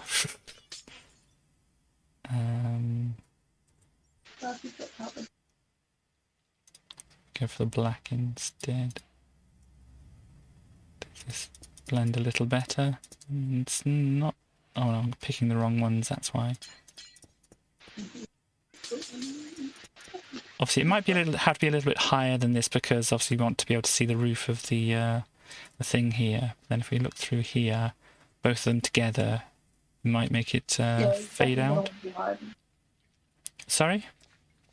I think it definitely wants to be a fair bit higher than that. Yeah, but that's a general idea of what it would be. And obviously it'd have to be obscured from the outside, like over here and such. So we wouldn't be able to see it. So maybe more trees and stuff will help conceal it and that. I think there's definitely gonna be a lot more trees. That is definitely something that's gonna happen.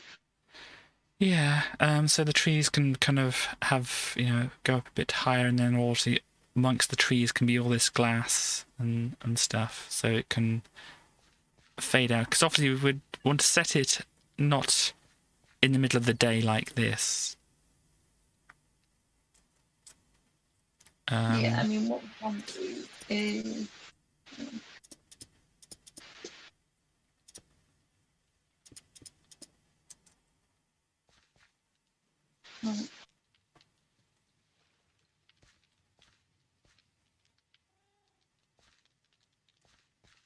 have it as like twilight. Yeah, so this'll work a lot better, I think, with that in mind. And then also it'll help gives light to the front of the thing here, as you can see here. And having the light blocks as well in the next update will be good for it. Yeah, but I mean, with it like this, with it being sunset, the time's not going to move to turn day-night cycle off. Mm-hmm. It's like, you can look at the mansion. Yeah. Oh, it's fucking amazing. I know, I looked at the front of it already, with more strategically placed lighting as well, and obviously the front of it done properly, then it would definitely look good. What do you think about the general shape of the mansion? Because obviously you've got that one bit going up. Do you want it like slightly taller in the middle than the outside? I wasn't exactly sure, so when I did the tower, I kind of did it that height, so that looked kind of like appropriate third floor height. Mm-hmm. I don't think it necessarily for third floor, but I think it might want some attic space. So I think what I might suggest is say, don't do anything high, don't do any roof like walls higher, but maybe have the roof come up quite a bit in part. Right. So, I mean, what you're thinking? Do you want another floor to match this floor, or is this the highest that it's going to be? Well, as I literally just said, Casey, Yeah. not do another floor on top, but do it so the roof's taller. Right. Okay. So the roof kind of matches that. Yeah. Okay. Yeah, I think I'm going to have to see it to know how it looks and stuff like that. Because at the moment in my mind, it seems like it'd be good with another floor, but obviously, maybe I you're... think the issue putting another floor on is what would you want on that third floor, because Yeah.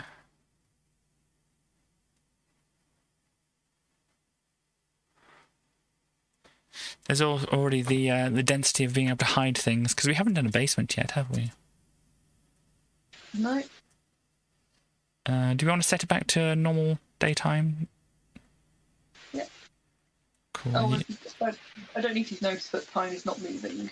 Yeah, I saw you do that command here. So where would the basement be in here? I mean, obviously you don't have all the floors in place yet. Well, I deliberately made it so that all underneath was empty because you wanted a dungeon. So you probably want a basement, probably maybe under the kitchen, that then you can go through the basement into the dungeon. Right, okay. Or there'll be other rooms over here, like a sitting room and stuff, so maybe they go into the basement as well. Yes. We can have multiple entrances. Yeah, it's like a storage thing or whatever. Through Like here. an underground pantry thing. Yeah. Also... And how you can get through the dungeon. Yeah.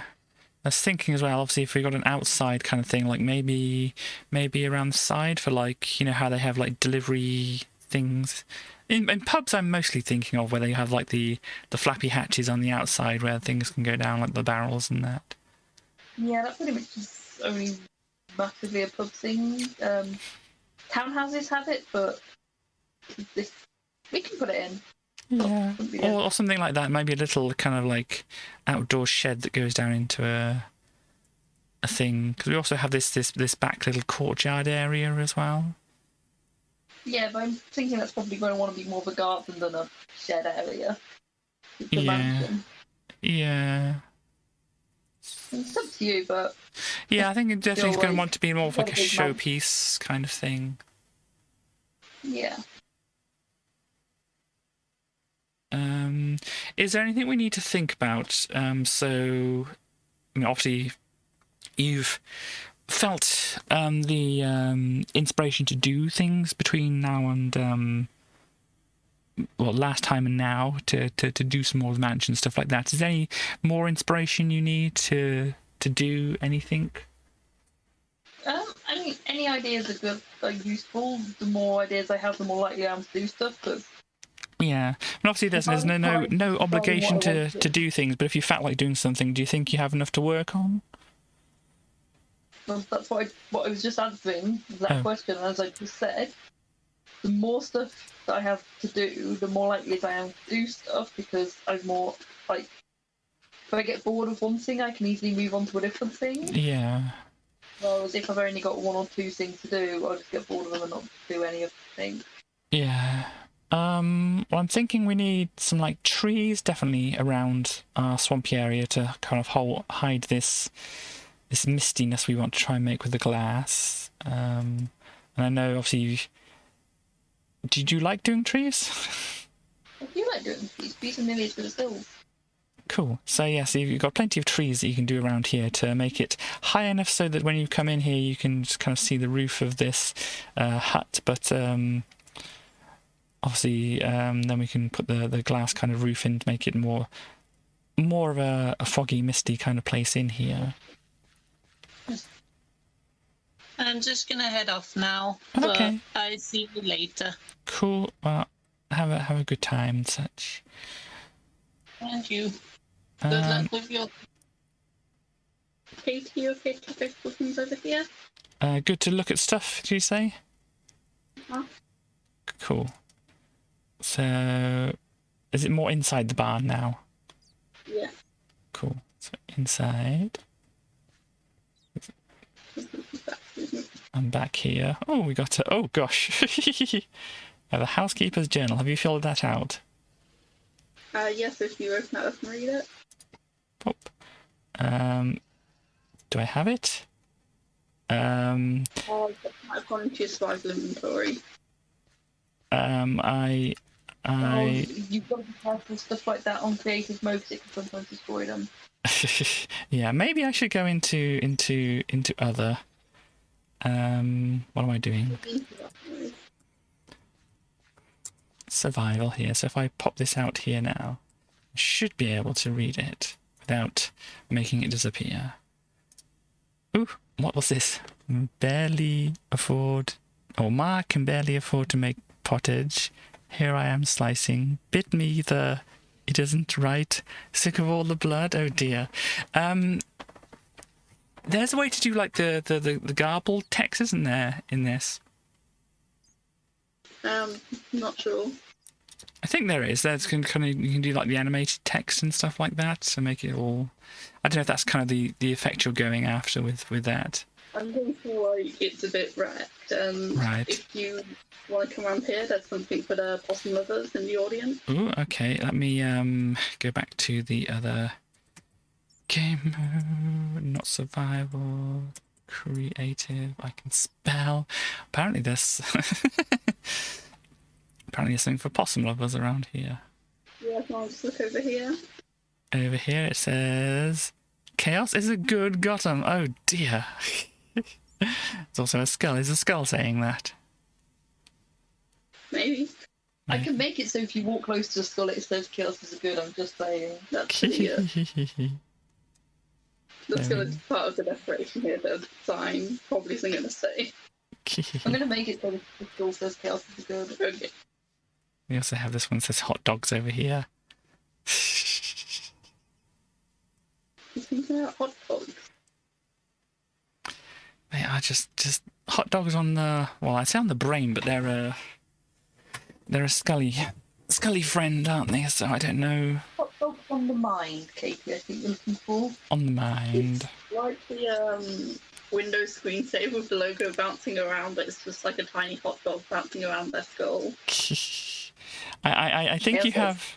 I think you have something to answer to in the chat there. Oh dear, can I see the chat?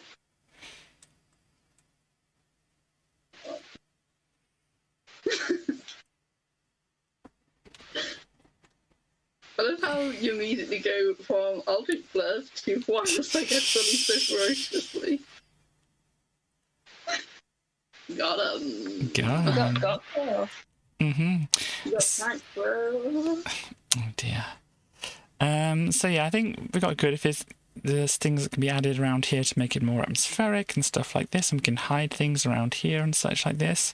It'll come across here into like the foresty area, as I was saying before. And we can come around here into like the swamp, and those can like blend together quite easily, can't they? Really, I suppose. But yeah, blending a swamp and a forest together is pretty easy, luckily. Cool. And then around here it kind of comes up, and I'm not quite sure if this wants to be more swamp or something else. And then we've got the stone circle, which we haven't started yet. But I mean, obviously this is more of a puzzle thing, isn't it? We were kind of thinking with the stone circle, maybe this is where you bring stuff to. Yeah. So more of the command block stuff, I think. Once you found a bunch of other stuff and done the puzzles around the different places, you can bring each one back to here. Mm-hmm. Okay. And so then stone circle, is this going to be out in the open or in a woody area, or what do you think? I think I would I don't know if you remember back right at the start, is I was talking about the areas in between, so like in between swamp and a stone circle, all be wooded area. Yeah, Right. the stone circle and the mansion being a wooded area. Right. Just to fill in the gaps, because yeah, once you've got a lot of gaps. Yeah, and then this bit in the middle, this is obviously a little bit higher than the ground down here, so Yeah. is it just going to be like a way to descend into the swamp then? And Yeah, so what are you doing for a I'm just wondering if it would be better if the walls slightly insert. Oh yeah, that's quite cool. That's pretty good. Well, I mean, I put the step here as like a temporary thing. I'm probably just going to move them and let people walk down by themselves. yeah, I was kind of considering at the moment, did we want just kind of like walls around the edge of the cemetery and stuff like that? Yeah, could do. I think having maybe broken walls so that people can, like, even if they go diving from here over this way, they kind of can. Yeah. 'Cause I was thinking... Creating paths of least resistance is usually useful. Yeah. Also, did you want to do any more for the interior of the witch's hut, or you just left it now? I kind of got distracted by some other things. Yeah, you kind of put a cauldron in there. Did you do any more? What else does a witch need? Bed. No bed, only potion of caffeine. They sleep on the floor. God, Katie, don't be so mean to the witch. They like it. It's orthopedic. No. No. But how do you think about this for like a wall? Yeah, I think that's a cool way of doing the wall. I want it a little bit more broken as well. And that's infested. We don't want the infested. You probably also maybe want to bring it like down. Yeah. Maybe a bit of cracked bricks in there as well, since it's kind of like. Yeah. Because I don't want to sleep on the floor, Kels. And I'm not a witch. I mean, it's not doing it, Katie. That means it's good for you, right? Well, for witches, maybe. Oops. Also, it's not good for you, but it's fine for witches. Yeah. It's orthopedic. Katie doesn't get to be a witch. Sorry? Katie doesn't get to be a witch anymore. I didn't think I was a witch. Now you'll never be a witch. No, you'll never be a witch. Just have to be an evil queen or something then. That's Yeah.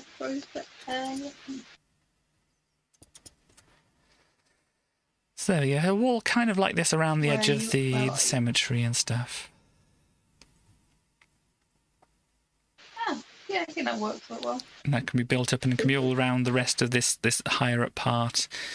Do we want a wall between the cemetery and the mansion, do you think? I would say no. Yeah. I think that's a good west. Pretty cool.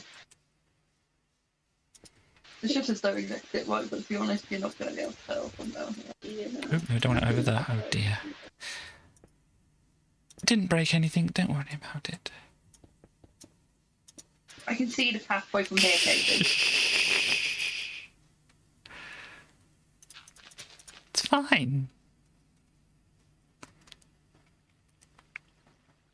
This is just a general outline here then. Just I'm going to say where the wall would be around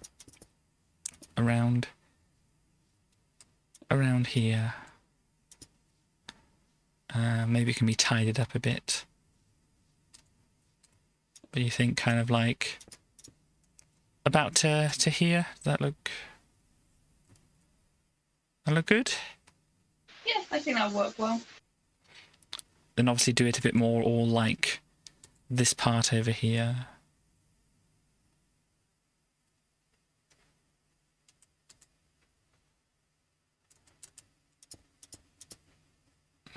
Because I know what I have to do in the meantime. I have to look into trees.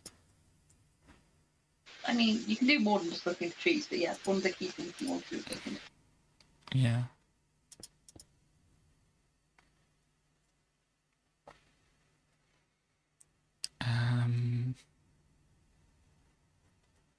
And the command blocks and things like that. That's I think I can have some kind of idea of what to move on to. West, how goes it with the barn? That's going alright. I think I've got most of what I want in there now. Do you need more ideas, or do you have more ideas? So I think what I'm trying to do is set up like a puzzle where if you put the right food item into the droppers by the horses, Yeah. and put the water, you get an item. Yeah. In return. I don't really know what the item you get in return is. Yeah, I think we need to figure that all out. As like a general overall kind of thing, because I'm thinking maybe each like little area has its own puzzle, and then they all give items to go to the stone circle that's over there, or something like that. Yeah. And yeah, each kind of individual area, so you kind of know you don't have to go all over the map to get this bit, this bit, this bit, this bit, unless so you know you kind of have like a slightly localized puzzles, and then obviously there's the big overall puzzle thing, and yeah, that's my idea at least. What do other people think of that?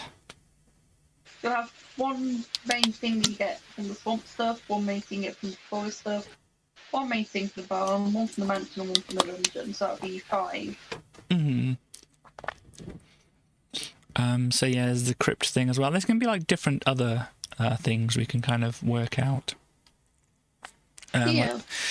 Star had the idea of like the cloud castle or whatever as well. Maybe if we have something from the graveyard and something from the cloud castle, that's 7. 7's a good number. Okay. And then we put it into some bits of the stone circle. Are there only 7 things in the stone circle then? Yeah, there's 7 things in the stone circle. So what stone do we want for the stone circle, do you reckon?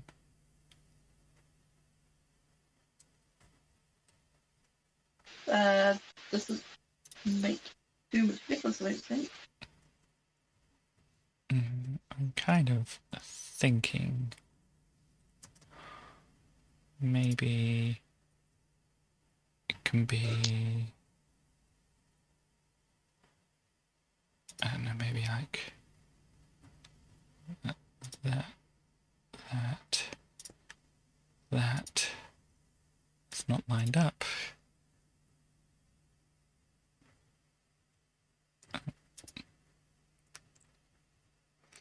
And then... I don't want infested.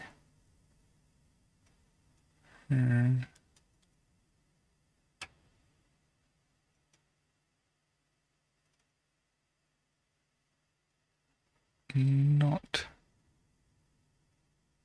sure. Maybe something like this can be the last one. Because after you need 7 things, and 8 things around the circle might make a bit more sense here. So then each of these stones, I mean, they can be built up a little bit more and stuff like that and be worked on, but about this for a general idea.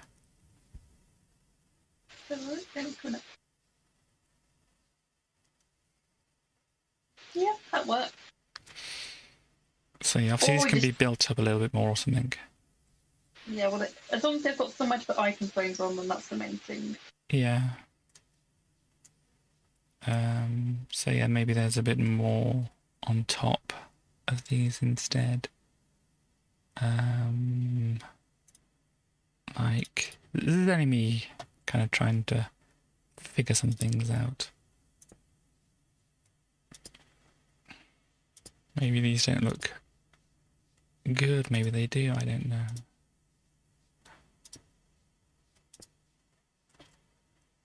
They can be worked on and figured out. Maybe they can be like smaller ones around the outside and things as well. Yeah. But it's got the base idea. Yeah. So yeah, then there's the all of that. That can be like a foresty thing going up to here, and as you say, the forest between those two here. I think that's basically the idea of what we want to fill out the map with. Yeah, I think that's a good base plan. Yeah. Any other thoughts from anybody? Because obviously we've only got like 5 minutes left. Katie, learn to make trees. Yeah. going to get some videos, put them on my playlist about how to do some trees.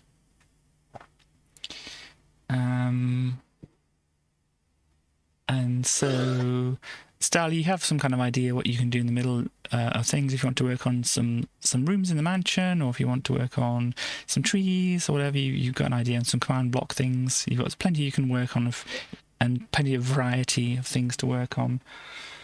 Yep, I'm good. I've got plenty to do. Yeah, I'm going to work on. Are you going to do some? Sorry? Are you going to come on during the week and do some? I'm definitely going to try and figure out some trees. And that's going to be my main thing, I think. And maybe building up the wall around Cool. the graveyard and such like that. Wes, do you have any idea of what you might want to do if you need to do anything? I don't think there's anything I particularly need to do. I'll probably like pop on and work on bits and pieces. Bits and pieces. Okay. Well, I think we got a good idea of a general overall thing of what we want to do here. Obviously, there's bits underground. There can be bits underneath the swamp. There can be bits underneath the graveyard in like the tomb thing. There can be bits underneath the mansion. Maybe you want to do it underneath the barn as well. You can do a little bit there if you fancy, if there's makes sense. Yeah, I think we can do fine. And then obviously there's some kind of bits to get up and down around all over the place in the forest and stuff like that. But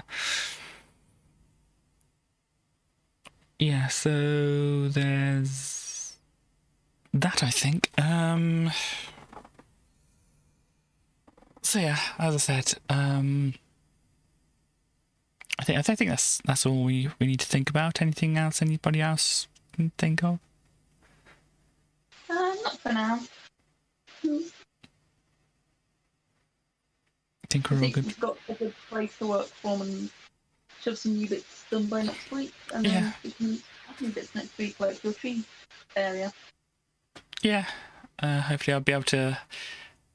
Obviously, I've been experimenting on some trees. There'll probably be a few more trees in there, so I can do some things and whatever, and then we shall get to see what it all looks like when I come back into this. Yep. So yes, thank you very much for popping by and stuff. Starling West and obviously Stars, who had to pop off and such like that. Yep, and we'll catch you on the stream in like 2 seconds. Yeah. Okie dokie. Well, thank you very much, and I will talk to you soon. Bye. Bye. Bye. There we go. So people have gone. I can sort some things out here. Let me... Oh gosh, where are things? No, that's not what I want to click on. Stop clicking on things. Katie, you're destroying everything. Here we go. And I can quit out of a Minecraft on here. There we go. So, hello, how is everybody? Yeah, I still... Because I think since I haven't obviously been streaming for a little while, I kind of like... I've slightly got out of the swing of things and stuff like that, so I thought, you know, maybe we can just take things a little bit calmly, a little bit gently and such like that for the rest of the stream and such. I'll just turn it off Minecraft here so nobody turns up and thinks this isn't Minecraft, this is just some random woman talking nonsense. Just go for stuff. It's a shame at the moment. I mean, eventually we'll be able to, but it's a shame at the moment I have to wait. I can't put trans tag on here, but apparently it's coming. That's one thing here. So yes, looking into June. Yes, looking to June. Obviously, it's Pride Month, so Twitch want to pretend that they care about the LGBTQIA plus community by doing a thing they should have done years ago. Herodian. At another time that might have seemed a little offensive, but it's words I just said myself. I suppose that's all right. Oh dear. Yes, hello. But yeah, so eventually I'll be able to put the trans tag, and apparently there's things for other communities, like there are apparently some disability focused ones as well. So maybe there's going to be an autism one. Maybe there's going to be a chronic health issues one. I don't know. We'll see what there is and see what I might be able to do myself. But yeah, their reasoning for not doing it before was like, oh, we didn't realise that people watch streams for the streamers. We only wanted them to focus on the games and whatever, or the fact that there's hot tubs. They're in a hot tub. Because, yeah, they announced the fact they were going to add a hot tub category before, yes. Before they mentioned the trans tags and stuff like this. And when people rightly chewed them out for it, they were like, oh, no, we're bringing in other things as well. We're not just doing things like that. I mean, it's fair enough. I'm not besmirching anybody who wants to do a hot tub stream. It's just, people want to do that. People want to watch that. That's all good and whatever. But it's just like, that's definitely a more recent thing that's popped up on Twitch. And they're like, gosh, this is a fad that's appeared in the last however many months or whatever. Let's jump right onto that and add that as a category. And then all these people going like, so this thing we've been asking about for like years now. Oh dear. But yeah, I could go on and stuff like that. I know I can be a bit cynical and stuff. All you do is hot tub conspiracy streams. That would be a thing, wouldn't it? You can't relate. Well, you don't know if I'm in a hot tub or not. I might be in a hot tub. I mean, this jumper wouldn't be very good in a hot tub. It could soak up a lot of water and stuff like that. But you never know. Below here could all be hot tub. You might hear like splash, splash, splash, splash, splash if I was. But I don't know, maybe the audio cancelling, the noise cancelling is good enough for that kind of thing. I want to do a change on here. So we should be able to see all the nice messages and things like that. But yeah, so as I said, it's kind of like very sleepy, slow Sunday stream. Gosh, what a tongue twister, hey? Sleepy, slow Sunday. Yeah, I'm not. It's sleepy, slow Sunday. My brain is not in the gear for tongue twisters. So yeah, we're going to take a little bit of a time to do things.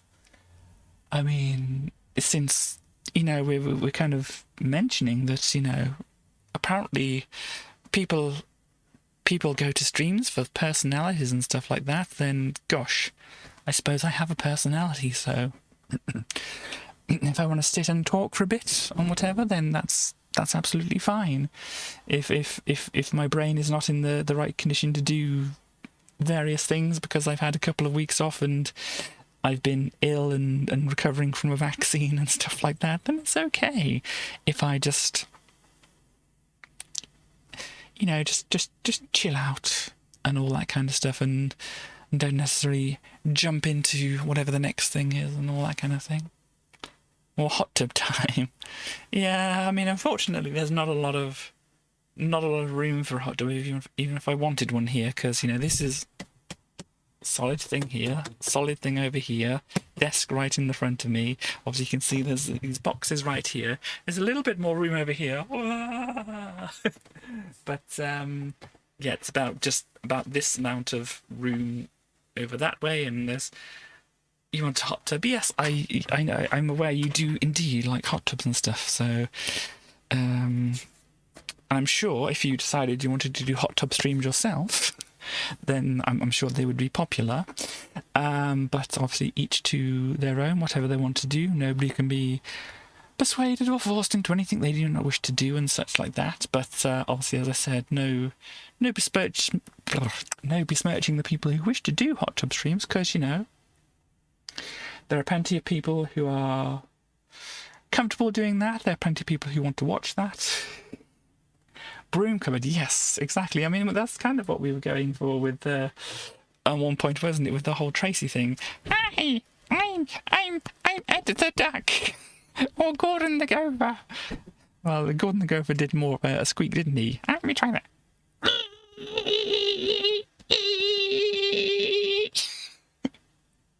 Something like that, Tracy. Yeah, something like that. Hello, everybody, by the way.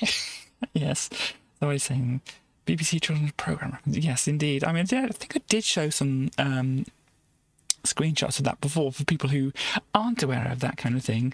When I meant reference like Gordon the Gopher and Ed the Duck for the Amiga magazines and stuff like that. What was that? It wasn't quite a squeak, was it? No, I kind of forgot what I was supposed to be doing. That's all right, Tracy.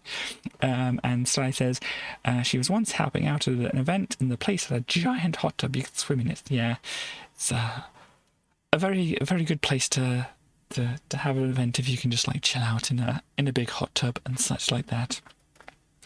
How do you feel about hot tubs? Well, it would certainly be good if it was cold outside, because I am a cold-blooded individual. Yeah. I was trying to think. Do you remember Ed the Duck as well? I've seen them. Yeah. I mean, I can't remember. Did they have a voice, or did they just do hanging around looking like a cool duck? Can't remember. No. Also have like Sooty and Sweep and Sue. Because you could do a Sooty quite easily, couldn't you? Yeah, it's just like this. What's that you say, Tracy? You want to tell a joke? No. I'm not very good at jokes. I think you know that. Yeah. Do you want to just try one anyway? I don't really have anything prepared. Well, you didn't have anything prepared before, did you? No, I suppose that's that. So, how many clowns can you fit inside a clown car? Is it an infinite amount? Yeah, it doesn't quite work, does it? How many elephants can you fit inside a clown car? If there's an infinite amount of clowns, there's probably an infinite amount of elephants, aren't there? Probably. But how do you actually fit them in? Through the trunk? I'm supposed to do the punchlines? I suppose, maybe.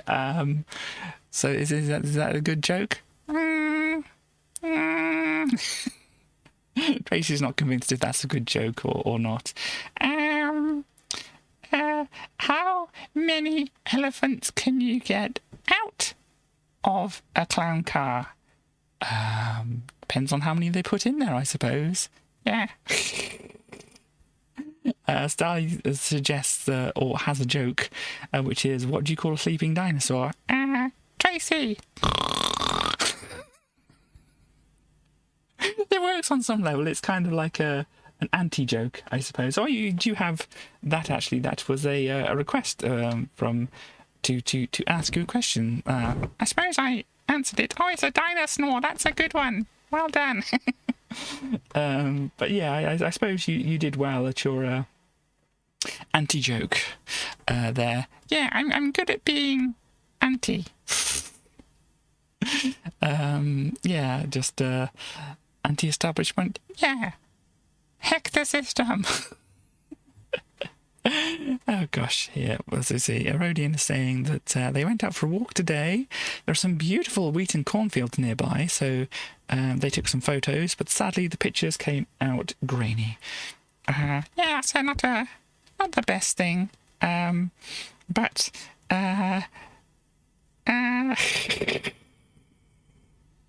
anti being anti things. Do you think? Does it look like a question that was posed by Chaos? Are you anti being anti things?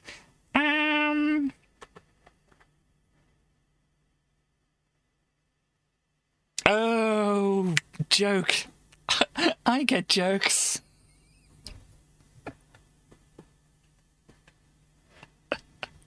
Jokes are hard. Jokes are hard, yes. Ah, gosh.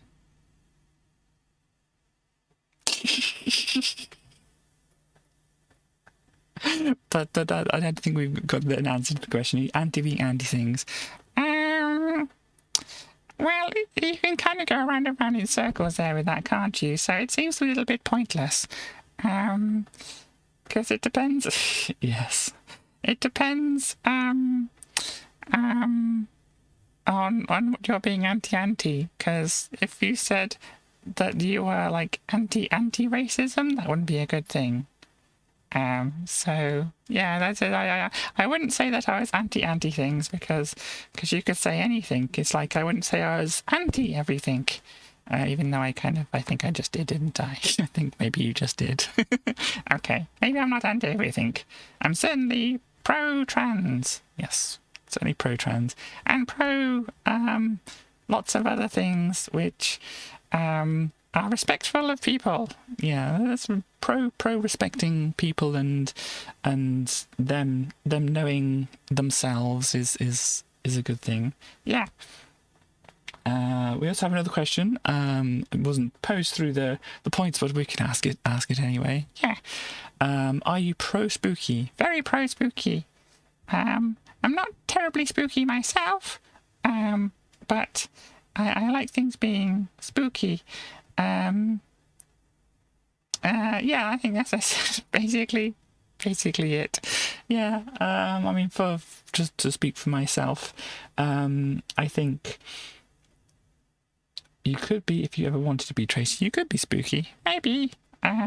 let me see. Hang on. Get that thing over there. Hang on. I need to move some things for you to be able to get that. Let's just try this. Here we go. Woo! I am the spooky Tracy. Woo!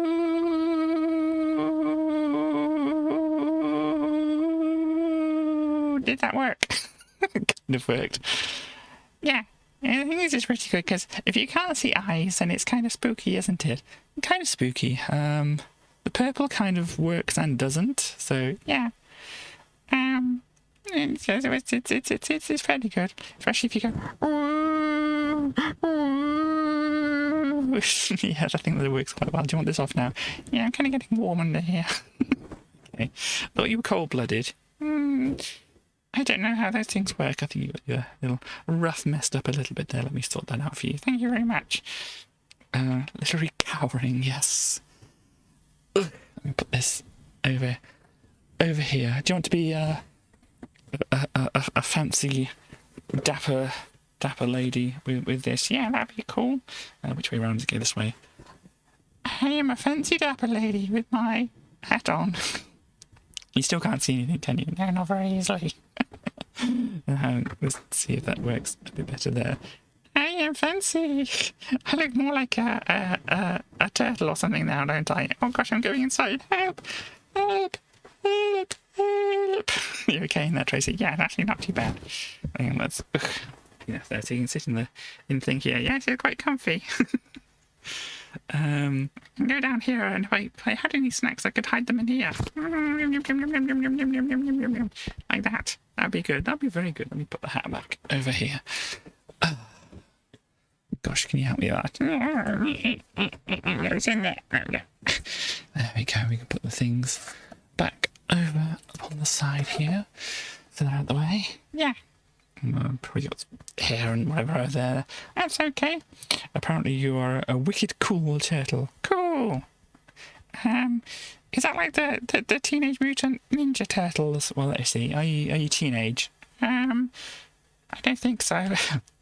Are you mutant? No, I'm just a dinosaur. Are you a ninja? I don't know any ninja moves. That's okay. Are you a turtle? Well, if I wear that, I look like a bit like a turtle, don't I? So you can like half of that, or like an eighth of the whole thing. Yeah, that kind of works. Also, we have a request here from West, which says cakes or cookies. Both. It's always going to be the answer. Yeah. But what would you prefer mostly right now? I haven't had cake for a while, so I think cake would be good. Yeah, I mean, it's difficult to make a cake here because I only have like the halogen heater thing. Basically, it's a big glass bowl. You put a big glass lid on it and it has like a halogen bulb in it. And so it kind of fires all the heat down from the top. So it's good at getting things crispy, but it's not good at like baking cakes really because it doesn't have the overall all-around heat of the oven. Yeah. Also, we have a question from Chaos saying, what kind of cake in a perfect world? Blood of the enemy's cake. Wow. Wasn't expecting that, Tracy. No, it's only a bit of a joke. Only a bit of a joke. A bit of a joke. But chocolate is good. Yeah, chocolate is good. I like chocolate as well. Chaos is very, very fond of the blood of the enemy's cake. Yeah. Triassic Dino Gamer Tracy. Yeah, I think that works. Yeah. Triassic Dino Gamer Tracy. Something like that. But yeah, I think maybe we can try and move on to other things at the moment, can't we? Yeah, we had a little bit of a chat show, BBC broom cupboard kind of thing going on, didn't we? Yeah, we've done a little bit of that. So if you want to pop away at the moment, yeah. Bye everybody. It was nice to talk to you, and thank you for asking me questions. Bye. There you go, Tracy. Tracy's away now. But yeah, I think, as I said, most people here kind of understand the reference that was being made with the broom cupboard. But let me just bring that up. I think I've done it before, but we can always just bring it up here. Oh gosh, don't know what all of that is, but let me go over to here and let me find this so I can go over to browser here, which obviously isn't working because it's just being annoying here, but you can see here we have, I think you can see behind things here. Yeah, you can see behind we have a Philip Schofield right here. That looks like it's supposed to be a Gordon the Gopher, but it looks a bit strange, and I'm not quite sure whether these just the general other stuffed animals, and they had like pictures and letters from the kids that watch the program on the wall here. And we have an even younger looking Philip Schofield here with Gordon the Gopher. We have an Andy Peters with Ed the Duck there. There seems to be a monkey as well, which Radio Rock. Okay, maybe that's something else, I don't know. But that's Andy Peters, or who is this? I can't remember. And this is somebody else I can't remember the name of, but I do remember seeing them. I think I can't remember. No, Andy Crane. So that was Andy Peters, wasn't it? I think that was Andy Peters. That was Andy Crane. So I'm getting my Andys mixed up, left and right. Never mind. Anyway, but yeah, I think so. Andy Crane, Andy Peters. I think that was. Gosh, I can't remember. But yeah, you can see basically they had a very small kind of corner area of something. They had the chair, which the presenter would sit on. They also had some kind of little TV on the background, so they could introduce the programs that were coming up on the children's TV and stuff like that. And they said they had all the fancy stuff in the background where they had pictures from the kids who watched it, and then they had Ed the Duck and lots of other things. Apparently just like, obviously it's like a little set corner thing here, but they called it the broom cupboard because it was a very small thing. Oh yes, and that's somebody else. Gosh, trying to remember all these people's names, but this is a good close-up of Gordon the Gopher there. And a lot of other things going on. But that kind of gives an idea. I don't think Noel Edmonds was ever one of the broom cupboard presenters. Oh, apparently it was Claire McGeever, was that? Or was that just a different name they gave us so that they could... I don't know. I'm just talking nonsense here, really. But there's a bunch of other people. Yeah, I think that's gives you an idea if you didn't know about it, and if you wanted a refresher. Is that Gabby? Might be Gabby Roslin. I don't know. Kind of looks a little like her, but might be somebody else instead. Don't know. My memory for names to link to faces isn't the best. But let's go back over here. Hi. But yeah, as I said, this is kind of like slow, lazy day kind of thing here. So I thought that maybe we could be a little bit, slow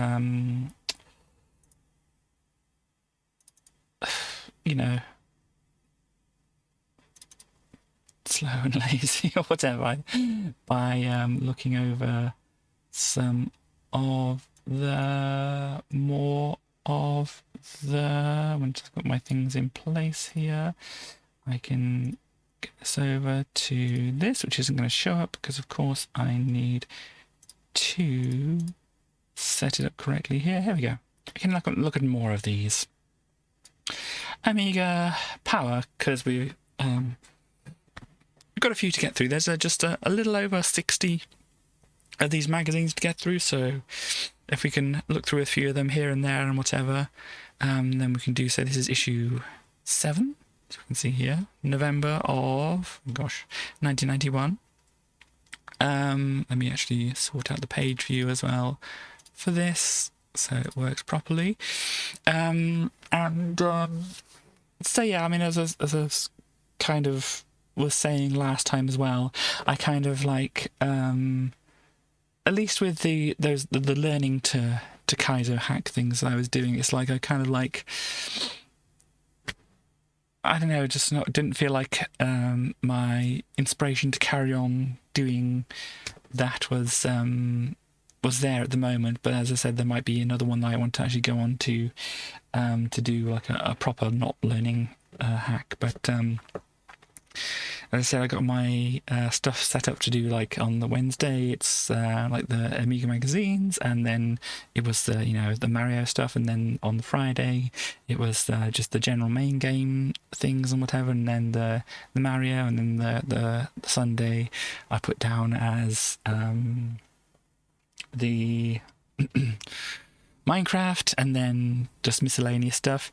I think generally going on may be a good thing to do, so that I don't feel forced to play anything I don't necessarily feel like playing. I mean, obviously the reason I put the Mario down in there is because I felt like playing it at the time, but since I might want to try and mix things up for me to not get forced to do things. So obviously, especially when in the learning hacks, like where I got to is like they were actual difficult skills to master, especially in the Cape one, which was coming up, and it's like I don't necessarily feel like playing this kind of thing all the time, especially when it's difficult like that, and it's hard to actually measure the progress of what's going on. So the idea of what I'm trying to say here is I thought maybe I can keep the Wednesday as the Amiga magazines to start off with, and the Friday as the main games whatever to start off with, and the Sunday as the Minecraft to start off with, and then afterwards, after all those, can just be like miscellaneous, and I can fill that in with whatever I may want to do, and could still involve like the Mario stuff, but it's just generally miscellaneous things like that. So that's just my general idea going forward, I think. Yeah. So, some strange reason, you had Britain's best-selling Amiga Games magazine, and then you have this US flag behind. I don't know. But then it says over here, American interview special. So Lucasfilm, stories you can make happen, or stories you make happen, and Cinemaware, back from the brink. And there we go. Obviously got the Blues Brothers being mentioned in this episode as well. Oh, the Leander and Video Kid. We did play Leander. I think did we play a bit of Video Kid? Yeah, probably avoided or played a little bit of the Asteroids, but yeah. And Super Twintris, like another Tetris 2-player version there as well. So I don't know if I think we did play a bit of a Leander, and it's a good little doggo right there next to them. But yeah, what car? 3 great racing games, but which one is the best? So Formula 1, Lotus 2, or Outrun Europa? So let's see what we have here. That's just kind of, we don't normally look at this kind of thing, but we might well have a little look to see generally what they put in this kind of area here.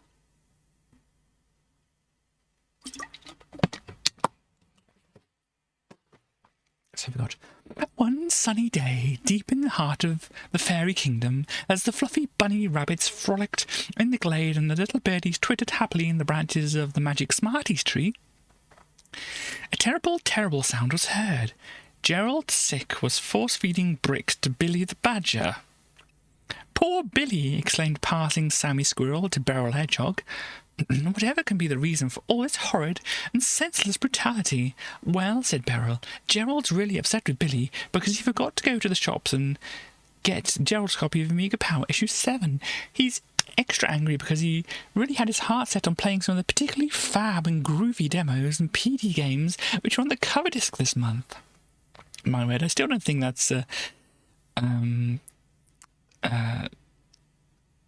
shoving bricks into them is quite the correct response to that. But anyways, going over all the stuff in the issue, and then, blimey, opined Sammy.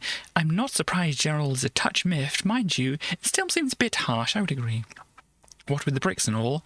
Ah, well, said Beryl, he also hates badgers. gosh. So yeah, Gerald doesn't seem like a very nice person. Occasionally as well, there's some other stuff that's going on in this area, but we can just generally have like a credits section here. So we have the editor, Matt Beelby, I think that is, and we have deputy editor Colin Campbell and all these other people. I won't read out everybody, but yeah, we have all these people who you may have seen mentioned here or there. Some contributors. We have some lino and scanning by these people, and some photography by this person.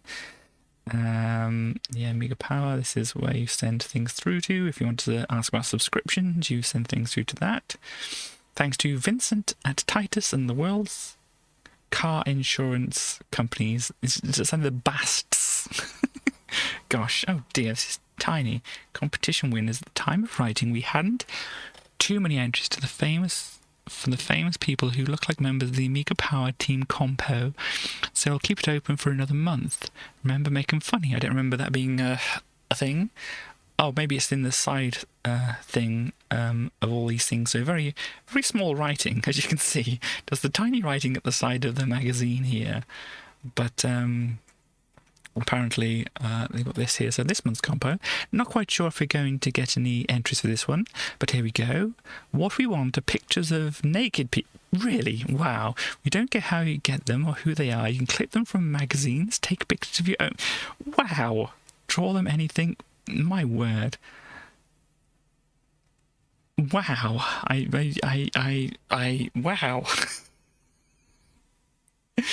I certainly wasn't expecting to see anything like that there. But yes, apparently the Amiga Power playlist we've got here was Ice-T, Harry Connick Jr. It's just, that'd be very confused nowadays, I imagine. It's like 30 years later. But yeah. So Harry Connick Jr., Rolling Stones, Godfathers, Teenage Fan Club, Elvis, Clash, Morrissey, Red Hot Chili Peppers, and Cyndi Lauper. Apparently they were listening to. So Future Publishing. So from Future Publishing, you also got Amiga Format, Amiga Shopper, ST Format, Your Sinclair, Commodore Format, Amstrad Action, New Computer Express, Sega Power, PC Plus, PC Answers, what's it, Public Domain, PC Format, and 8000 Plus, and Classic CD, Needlecraft, and Mountain Biking UK. So they did quite a lot, Future did. Obviously from this. But yeah, we definitely played Leander. I remember playing that. I don't remember playing Video Kid, but we have seen like screenshots and things of this before. Go VCR. Indeed. But there we go. So Twintris and Asteroids. We have Know Your Enemies, a small rock, a medium rock, a large rock, and some UFOs, of course. But there we go. Rainbow Island, your time is up. But yeah, it's basically just parasol stars here. We see you have some very, very cute lions. Rocks are enemies. Yeah, I can get behind that. Some cute unicorns, that's what you call them. A cute duck plant. Yeah, McGruff wasn't very opinionated on rocks, but maybe crack rocks he was against, definitely.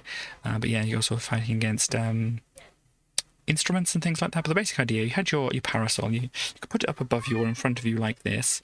You'd kind of walk underneath like these drops here, or underneath where they drop off the platform here, collect them, and you can collect like a few at a time and then like throw them at these enemies to wash them off the screen, kind of, I think, down here and stuff like that. So it's an interesting game. Some very dapper penguins here. Strange they call it parasol stars, because obviously parasols are not known for being waterproof. They're more like sun umbrellas, aren't they? Maybe, I don't know. But here we go. What else do we have here? Yeah, WrestleMania.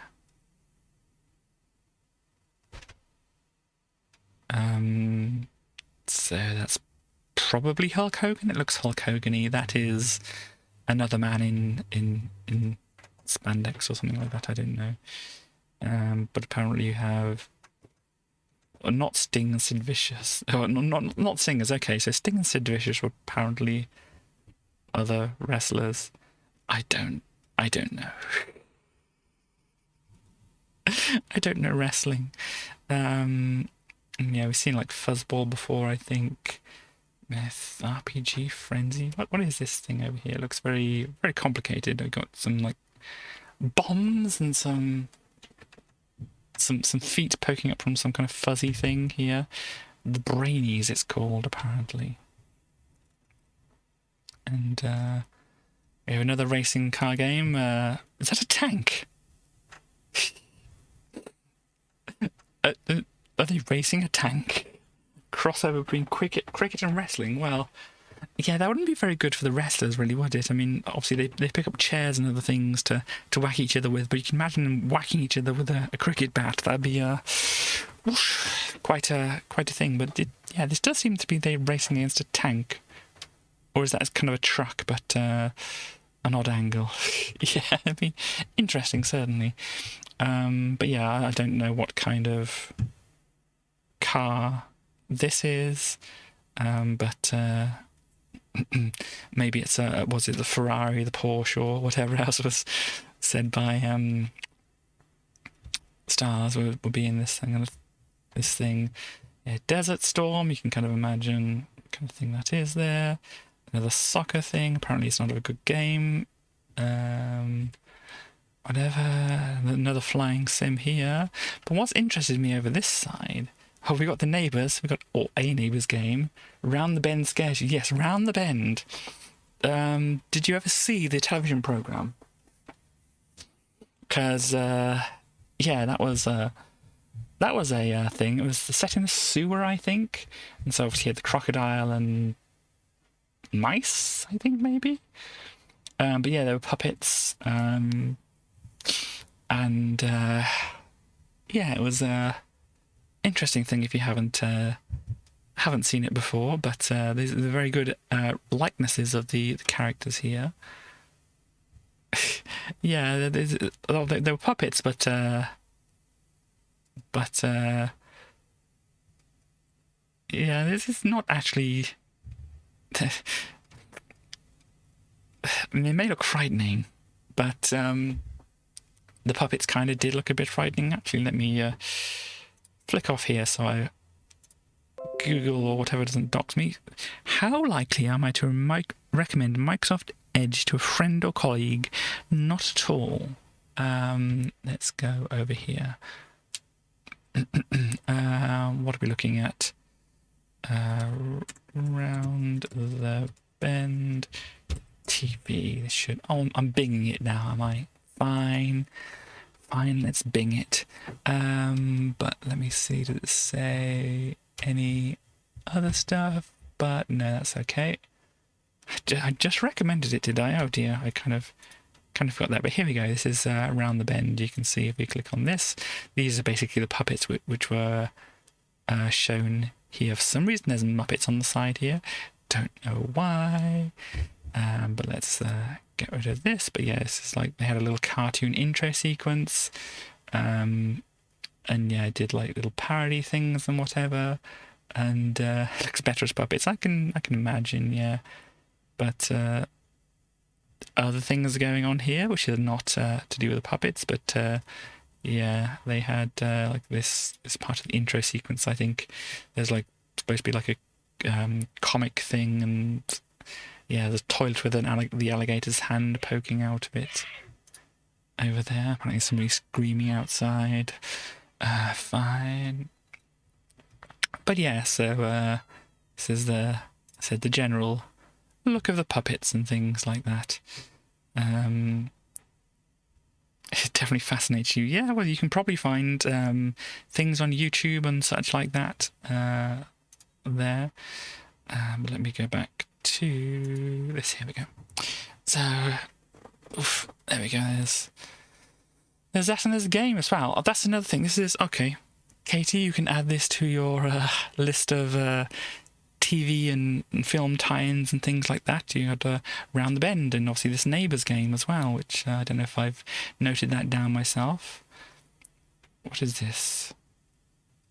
It says Zeppelin's answer to Dizzy. They're saying Platinum's Titanic Blinky. Is this what the Titanic Blinky is? Apparently it's... doesn't really look very Dizzy-ish, does it? But apparently it's their answer to Dizzy. Platform arcade adventure. Oh no, World Cricket. No, we don't want any World Cricket. This is a different game, but still, we'll avoid that. We're back to Midwinter. Apparently there's interview with the people who were involved. Somebody called Hugh and somebody called Mike. Just look at these action. Action. Oh, you can't see my pointer. Action and some action things. Yeah, there we go. Oh, there's this regional cricket. Yes. Okay. So instead of rock hard, they have the silt soft quiz here. Gremlins follow up to Supercars, Gremlins follow up to Switchblade, the Bitmap Brothers follow up to Speedball, Rainbirds follow up to Starglider, and Psygnosis follow up to Shadow the Beast. I think they're all pretty much going to be the same with two after them. Yep. They are all the same, exactly the same, but with two after them. And the linkiest, all 5 are sequels. We'll never. Apparently there's actually a rock hard quiz as well. Okay, here we go. This is rock hard quiz. We've already seen some of the answers there, but it's a close shave. But TRTX ensured that Sega's Chopper was out in time for the Christmas of '87. Capcom's light atmospheric disturbance is converted by Software Creations. Colourful conversion from Graph Gold. Ocean France have got the ball rolling, which Toplan arcade hit, and Dave Golin's Hero went to search a Sea Child.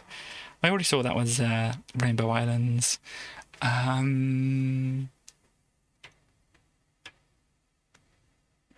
sure. Maybe that's Afterburner. Let's have a look and see.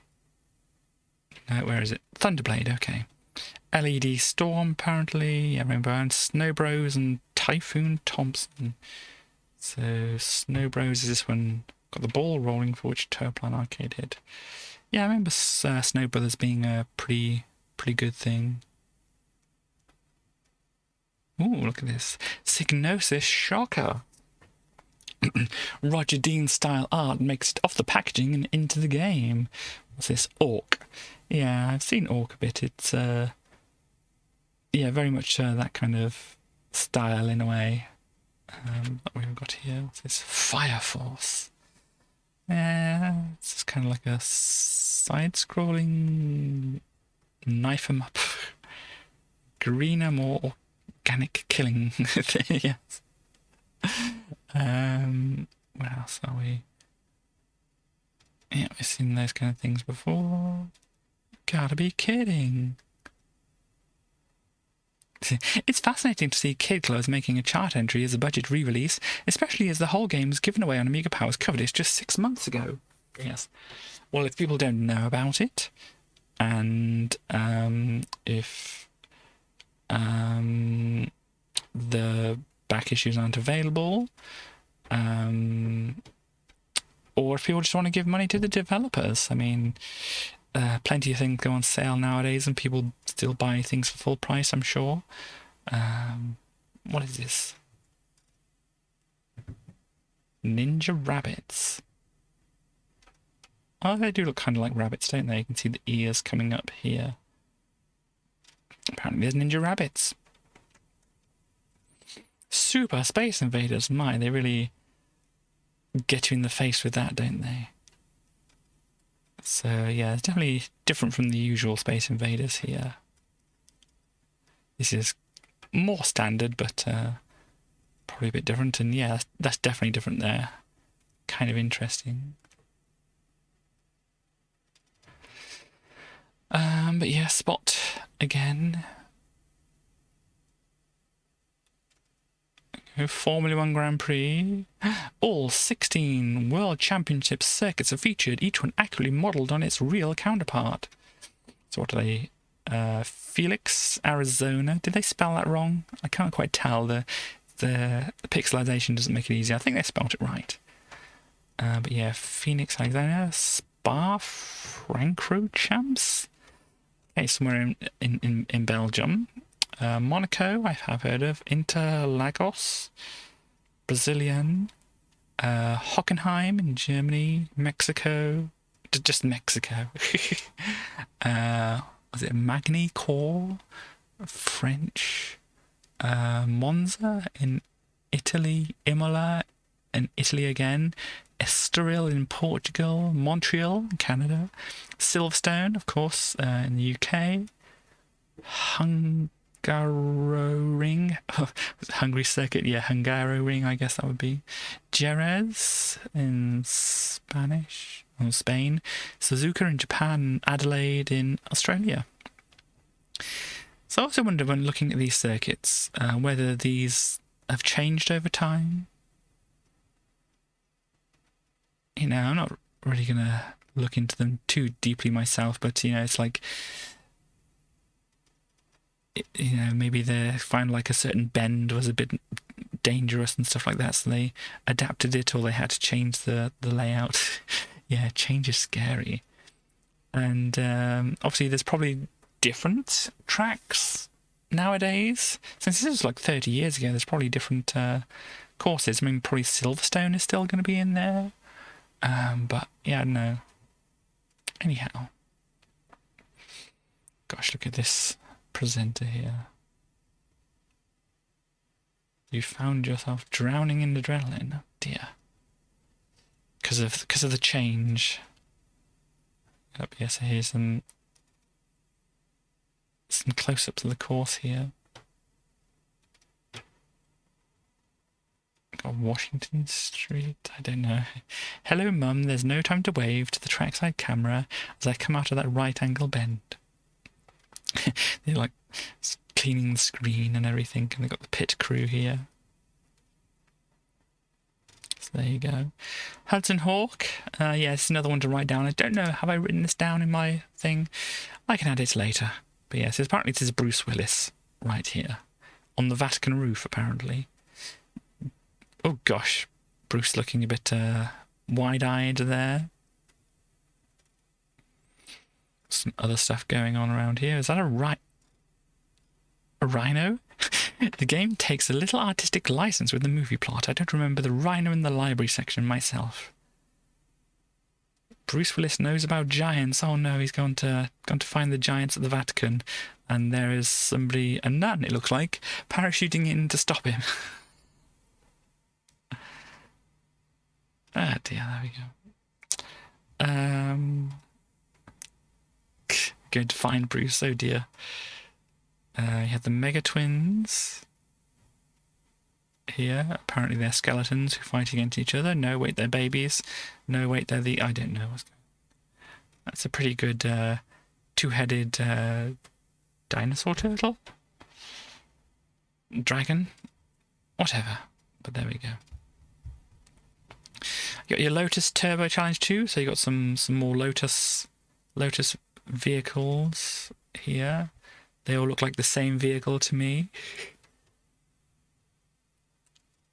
Because there's the Esprit and the Elan, it was saying, wasn't it? Oh, there's a truck blocking the way. Oh no.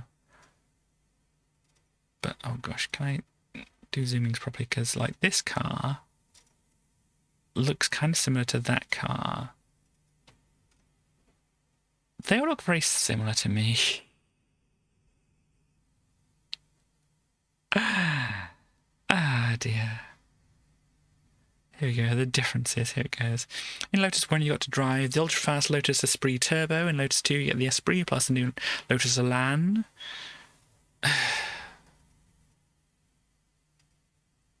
Yeah. So an Elan and an Esprit, I can't really tell the difference from the pictures there. Robocod, we saw plenty of Robocod. And what do they say here? Superbly crafted platformer that kicks the genre right up the backside. It's what we've all been waiting for. well, all right then. Maybe it's not quite as good as Rainbow Islands, but damn close. I mean, they both had their own points, really. One of the best games you've ever seen. It's original without being clever. It's funny, but with stacks of gameplay, and it's challenging without being impossible. Good times guaranteed. So there we go. Last Ninja. That's a rather large skeleton friend there. Just seeing if this was Japanese here. Couldn't make sense of it if it is. Don't think it is. Last Ninja 3. Yeah, I know. It's like Final Fantasy, isn't it? In a way. Oh, by the way, if you'd be interested to know, I have 1080 views, or 1080 views. So 1080, that's like a number in a resolution of what I've got. Well, both these things, my laptop monitor, or my laptop screen here, and my monitor that I'm using as a second display here, both 1920 by 1080. Also, got 1080, got the sick snowboarding tricks and whatever. There's a snowboarding game called 1080. I'm in HD now, yes. So there we go. So yeah. My stream is now HD. The stream is not available in 1080p though. That requires more bandwidth and such like that. So we're not doing that. I mean, we don't need it for this, especially if we zoom in. We don't need all pixels. But here we go. So yeah, this is King's Quest, and we have King Graham, whatever, by Roberta Williams. I have the Fancy Owl here. So there we go. Rise of the Dragon. Yeah, some very sci-fi film noir kind of thing, as it said. Oh gosh, I need to push the right buttons to do things. Oh dear. So there's other things here, and there's Candy. Hello there, handsome. I'm Candy. Well, hello, Candy. Nice to see you. Hunter. Blade Hunter. Gosh. So is this still King's Quest? Yeah, it's still King's Quest.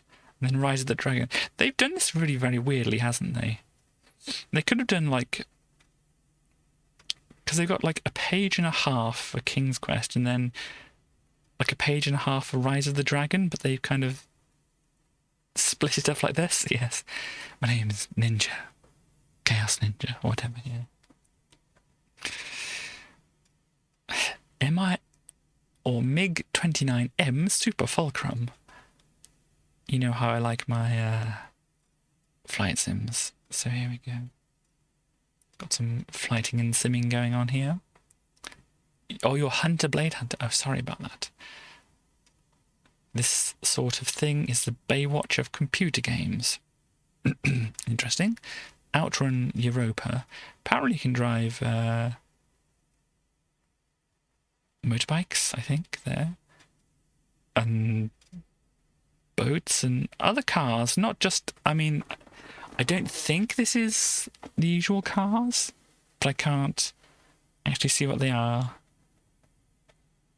I don't know what this is supposed to be. German Porsche 959, apparently.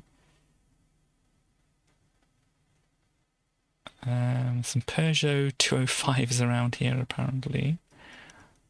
And then you get to go on some jet skis or something and attacked by a chopper. In Italy, a Ferrari F40, of course. And then back to Germany, looks like the Ferrari again. Apparently you've got some VW Golfs in here. So if you wanted to go car spotting, I mean, if you want your retro special to have a lot of different cars in it, Star, if you're watching. Outrun Europa looks like a good one. Apparently you can even drive a police car, which I know you like driving your police cars around. Oh dear. There we go. Oh yeah, Blues Brothers. Yeah, we've seen Blues Brothers. This is the first level. They even had it on one of the cover discs to show what their first level looked like and that. And yeah, what did they think of it? So playable, it's frightening. So gorgeous and funny, you won't be able to wipe the smile from your face all the way to the end. Well, I wouldn't say it like that. I mean, it wasn't bad, but I definitely wouldn't say it like that. Two-player mode doesn't really work, and some people, not me though, might find the lack of restart points irritating. You have a smiler down there from, yep, Amethyst. And sparkling piece of console-style action that's excellent in everything it does. Don't let the Titus name put you off. Wow, they finally come good. Fun, fun, fun. I didn't know, but if they did Rick Dangerous before and whatever, that was pretty okay as I remember it, but never mind. And here's, yep, Hulkamania again. Yeah, basically their advert for Amiga format was just basically the cover of this Amiga format in here. So did we see this one already? I think we saw this one already with the first Samurai and MiG-29. So I actually played that game, did I? Okay, fine. I actually had a go at it. Cisco Heat. Here we go. This can. Hulk Hogan released an album. I don't know if I know that one, but interesting all the same. Let us begin again, Jellicoe. I don't know, but this is a little bit more familiar for you. Yeah, of course you have, but it'll be a bit more familiar for you. Chaos here. So we got Cisco Heat. So we have probably San Francisco, I imagine. Then, you feel safe now. Did you recognise all of this? Apparently, two police cars are fighting each other. All-American police car race. Oh no. Oh gosh. All you see is freedom. Yeah, look at all this freedom here. Look at that advertising shot right there. I wonder if they're a real police officer or not. Gosh. And there we have a car falling over a bike, it looks like. There we go. Ooh, you have cheats for, or level codes for Tangram. Yes, basically you get some different shapes and you have to put them together into certain things if you don't know about Tangram. Really? This is your cheat code. QAZWX. What's the QAZWX base? Not quite, is it?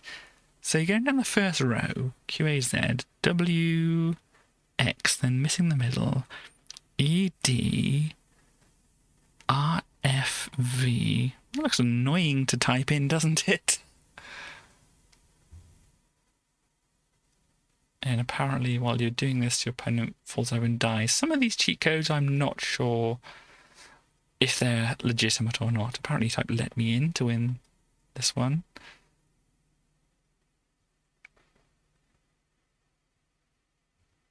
Oh, apparently, yeah. I thought that was like Psy Boys or whatever. No, it's PS Boys. So apparently, it's a Pet Shop Boys reference to a cheat code for that. Megalomania, yep. And there's a bunch of stuff. American flag. Where was the American flag? Did I miss it? Is that what that's typing out? I don't know. Ah, dear me. Navy SEALs. Oh, there. Very. Looks like it's there, yes. There we go. Rounds, carrier control. Nightbreed. If you type Risen from the Dead, you get infinite lives. This is when you have to type in Q111111. Press F4 during play to completely immobilize your enemy. Yeah. Some of these is like. They really didn't take out their. Yeah, the freedom is just. It's too much. Some Populous level codes here on Thunderhawk. Some choppers attacking each other though. Help! I need somebody.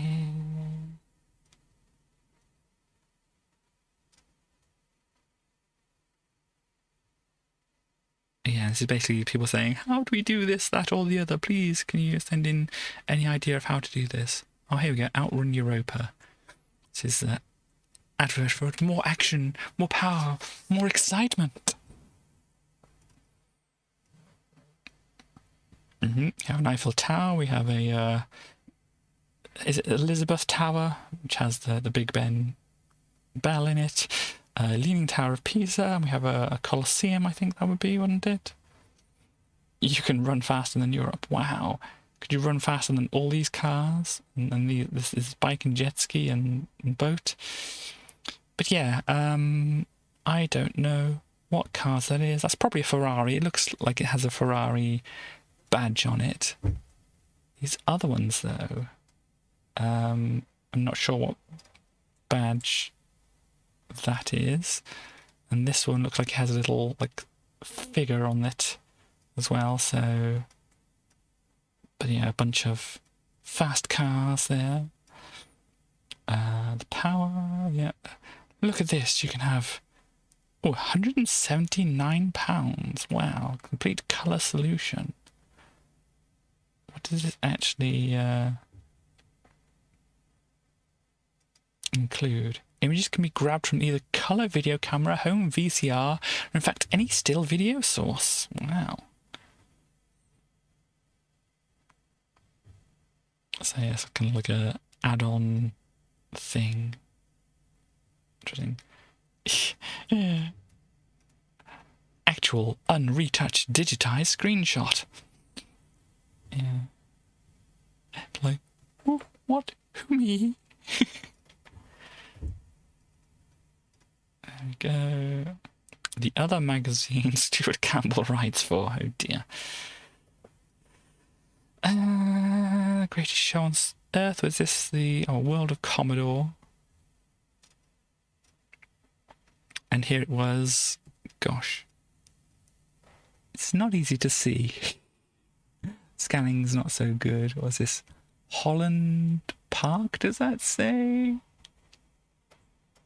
Gosh, I can't make out. There's obviously London because it's got a lot of underground stations going on here. Is that Olympia Way or something like that? Oh, here's Earl's Court. So whatever's around Earl's Court. That is what that is. I mean, you can see here it says Earl's Court too, but yeah, anyhow. This is where it was. This is what was inside. CDT. You are going right now there, yes. Whether you've seen a CDTV in the flesh yet, I hope they're not fleshy, and plenty of us haven't, or not, you'll be bound to be keen to check out what's going on here. After all, where else are you going to see new titles from most of the developers working on Commodore's sleek black baby, including Mirrorsoft, Online, Virgin, and many, many more. Yeah, so... Oh, this is numbers in things. Okay, I didn't quite figure that out. So that's 4. If you want to do... Oh, there's a thing going off. That's for a star, if you want to know about that. The CDTV is in this middle circular section there. The Force, Lucasfilm interview. Who's this? Doug Glenn, head honcho at Lucasfilm Games. There we go. Thank you. Kind of questions they ask. What do you think of the software industry as it stands at the moment? We're currently the equivalent to what 1908 was to the movie industry. That was when they began to get the first voices on a wax cylinder and then play it so the sound was in sync with the moving picture. Right. Who knows?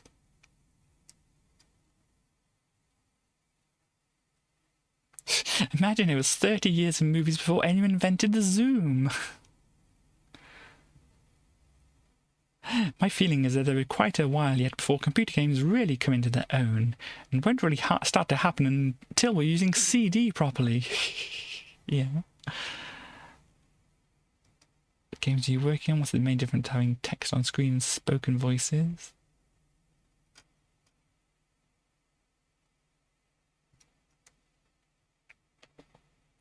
Isn't all this speech stuff going to cause problems when you try to sell Lucasfilm games abroad?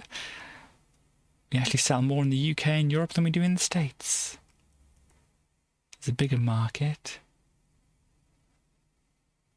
But the fact we actually bother to properly translate our games into all the European languages had a lot to do with it. We'll have to get a new set of actors for France, say another lot for Germany. Either that or one very versatile French actor. Oh dear.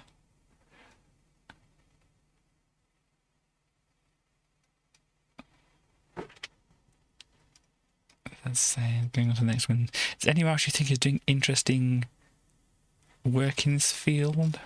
Where does it go to? Course. They're like Delphine and Sierra, well, yeah, doing the same kind of things. But I think it's whoever first managed to make CD-based games really work for a wide public that'll turn out the real winner. Turns out it was Sony, I think, really, for that. But yes. At least in consoles and stuff like that, but yeah. What else do we have? Just let everybody else learn English. Oh dear. Not sure what's going on here. It's like a vampire in iron.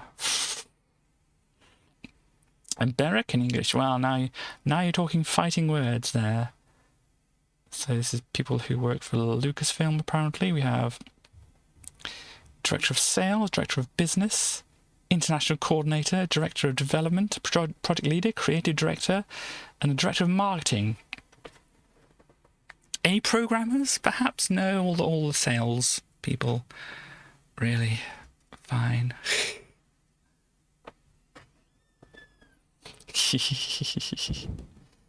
Gosh, I thought you were weakening to the communists and that, but no. Things to come, CDTV. Yeah, just saying a bunch of things are going to release on there. We have Terminator 2 with, of course, Arnie there. Looks like it's basically a still from the film, doesn't it? So, it doesn't look too weird. Who's this? Bob Jacob, who worked on all these things here. Definitely personal. It's nothing personal. Look, if Arnie says it's not personal, then it's not personal.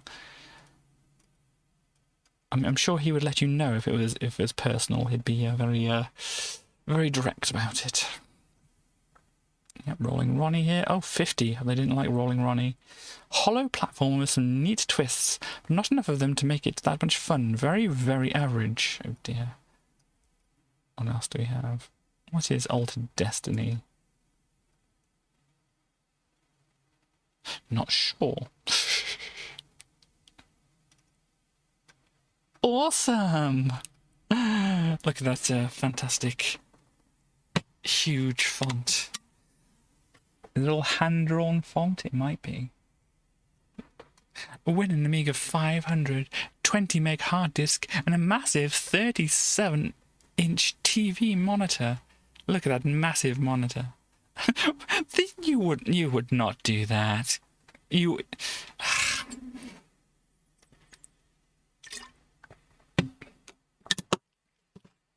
Why, yes, I just love to put my Amiga right into my television.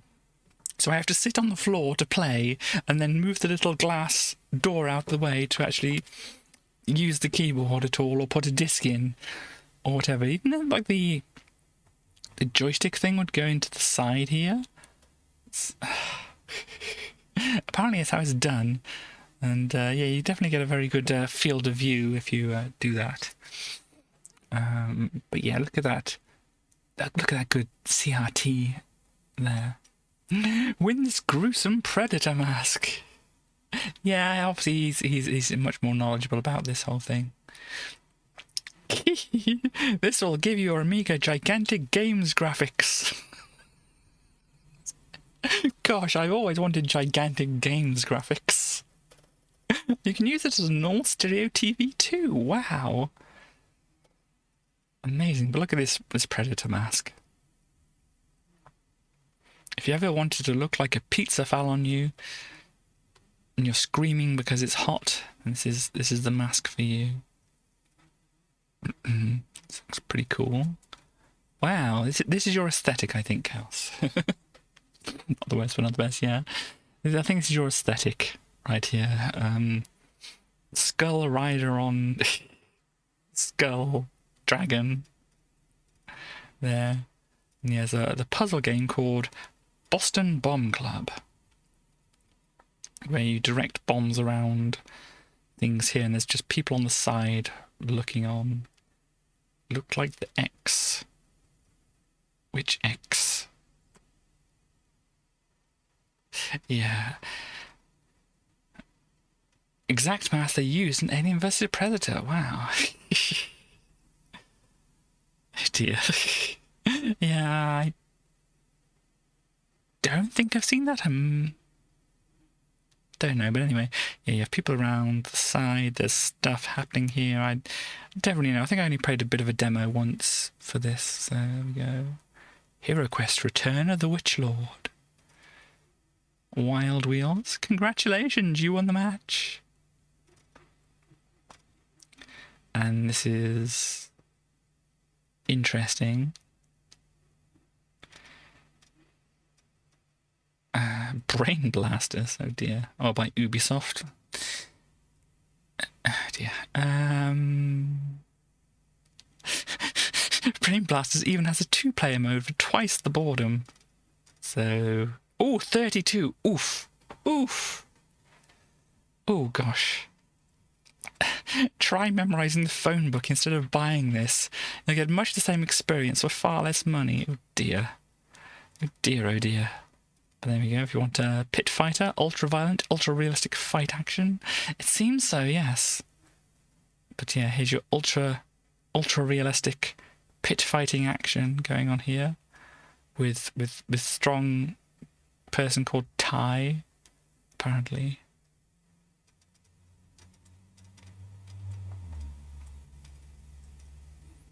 And Buzz and Ty versus each other. Yeah, obviously trying to get in on the whole Mortal Kombat thing, but looking very bland, really. Yeah, I did see that. There might just be a joke, just to say that. I don't know. Apparently, muscly people wouldn't want to. I don't know. Magnetic Scrolls by Infocom. Interesting. Oh yeah, I think we saw something like this before, didn't we? Magic Land Dizzy. Oh, did we see this ad review before? I think we did. Yeah, I think they changed their ideas here and there. But he's saying a surefire winner for the Codies. A smash with the youngsters, but grown-up players should leave their snobbery at home and give it a try too. To kids at first, you must enter a tournament, a high dangerous martial arts tournament. Yes, of course. Apparently we have a Marilyn Monroe, is that, in Shinobi? Odd.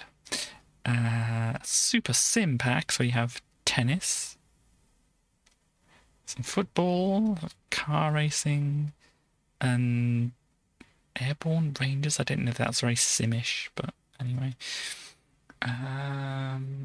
Oh, this is the Prisms. Forget that is the final exam when you go to college. Yes.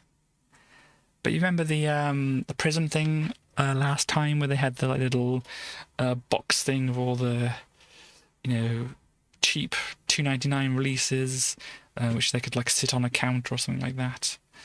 Apparently these are some of the games they're doing. Prospector in the Mazes of Zor. That's the way I say it, Zor. It could be Exor or whatever, but this was a BBC Micro game.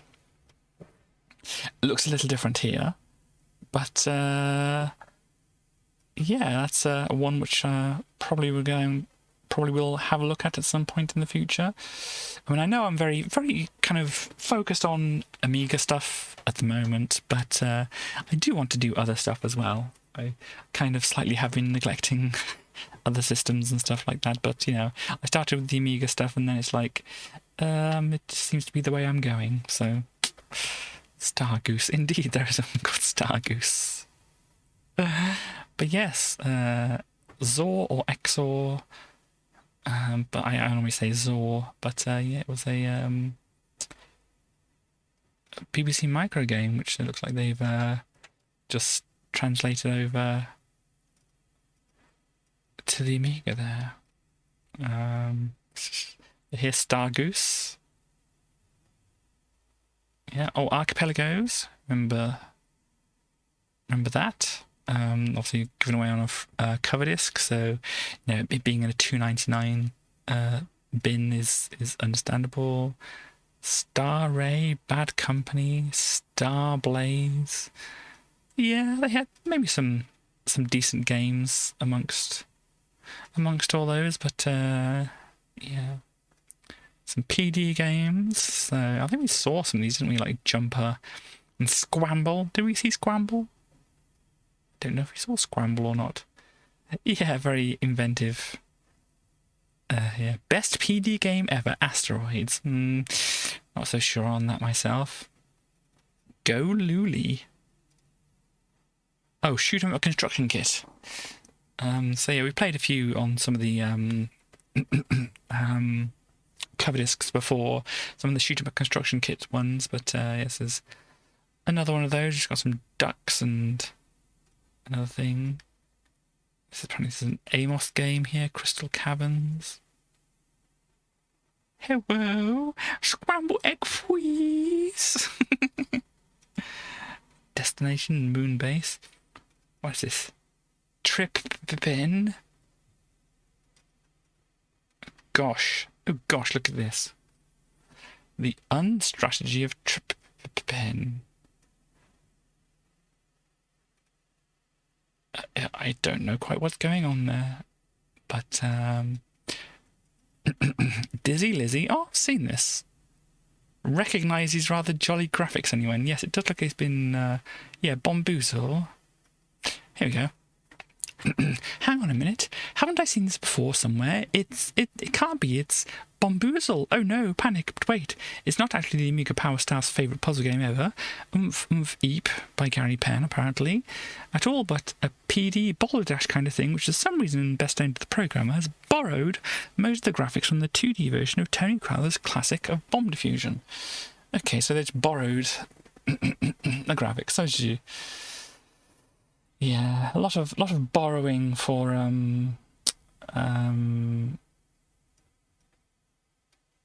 PD games and stuff like that. A holiday at Euro Disney. Yes, I think they renamed it to Disneyland Paris at one point, didn't they? So, what was Mickey Mouse's first movie? In which film does Cruella de Vil appear? And who played the inventor and father in Honey, I Shrunk the Kids? I think I know. All of these, though, it's going to be Steamboat Willie for the first one, isn't it? It's 101 Dalmatians and Rick Moranis. Some questions I actually know the answers to.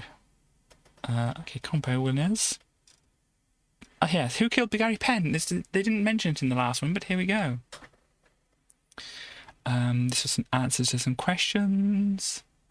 Oh, yes, we did have these questions at one point, didn't we? Assault on Precinct 13. Oh, God, definitely had that. What? Passionate Patty in pursuit of pulsating pectorals, apparently, was an answer there. And, yeah, so there we go. So apparently, if you're wondering about the Who Killed Gary Penn thing, who they finally decided to enter, loads of entries for this, implicating pretty much everyone you could imagine, but the winner had to be this ridiculous entry from Stephen Richardson of Whitley Bay. His capitals, by the way. Okay, in the thing, okay. You killed Gary Penn. Wow, let's see. My name is Vic. Vic20. The world's greatest detective. I was called in on this case because of the wide spectrum of crimes I have covered. I began by examining everything in the office so that I could monitor the situation. I was tired after my hard drive from Newcastle and decided to have a cool, refreshing can of Sprite. But Bob, the copper, had drunk one last, so I had to make do with a Blitter Lemming.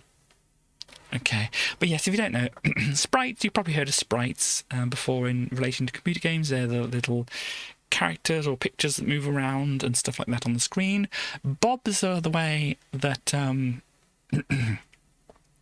the Amiga kind of did it with the blitter objects, where you can have sprites and bobs as well.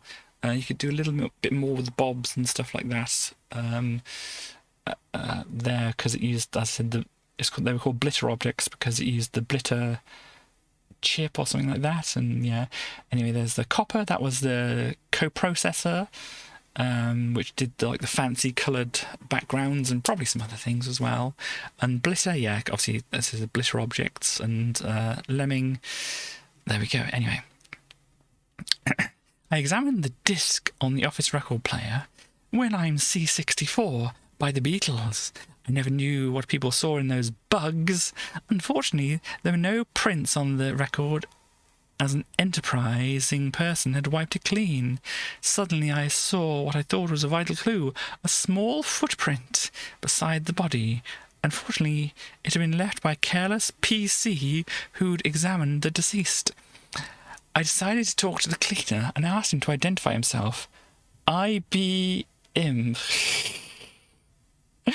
Oh dear, he said in a broad Devonshire accent. And although he could offer no useful information, he asked for my autographed format. These are bad puns, even worse than I think I could do. Alice and Suzanne arrived, and on hearing the news of Gary's demise, burst into tears. I tried to... They're acceptable to you, are they, Chaos? Really? I thought you didn't like puns. Oh dear. I tried to console them, and Alison sobbed. He was such a game boy. I'm going to donate all his game gear to charity. He would have wanted that. Just let me keep his cuff links to remember him by. I decided to talk to Ramshaw, as Alison had her hand held by a kindly constable. I asked Mark about his dental appointment. Don't talk to me about that driller, he snarled. He certainly gave me an incentive to brush my teeth. I don't know what the pun is, or where, whatever. I decided to call it a night and drove off to my small family saloon, or compact, as our American cousins might say, to look for a hotel. Just my luck. They were all booked up due to the Unix convention in town. I ended up in a seedy motel called the D's Place, and soon found out why de-paint was peeling off the walls, and debugger I wouldn't give me a refund when I complained. Right, okay.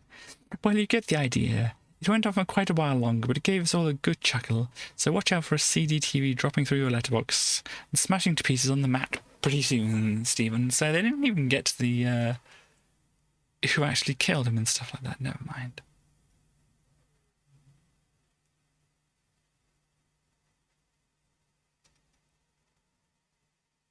And a bunch of other competition things.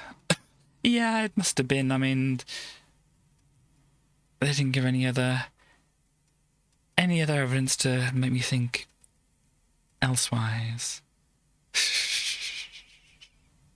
Possums hate Gary. Yeah, and also Gary hates badgers or whatever from earlier. Never mind. So we have Dear Amiga Power, Dear Amiga Power, Dear Amiga Power, and Yo, Amiga Power. Having been a great fan of future publishing computer magazines for some time now, I was glad to see the release of Amiga... Hang on. I feel I need to do this properly. Wait a moment. Will I get suitably attired for this?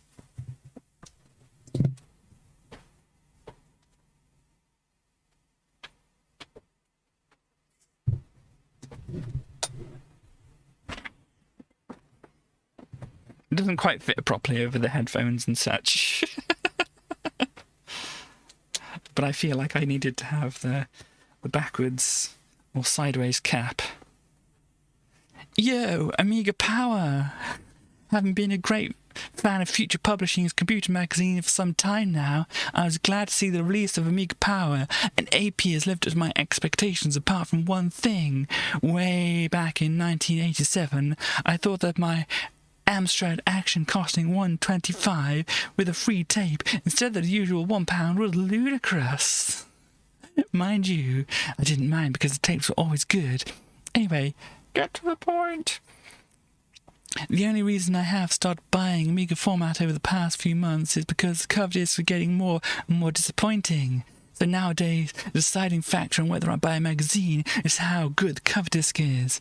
So what I'm suggesting, at last, is that we, the readers, should be given a choice as to whether we want the cover discs, varying from month to month. So Amiga Power by itself would cost $1.95, with a disc it would cost $2.95. The idea has already been put into practice with Amiga Fun. The magazine can be bought separately, even though it's a load of rubbish. Keep up the good work with the mag, and they didn't even have a response to it. I'm so cool.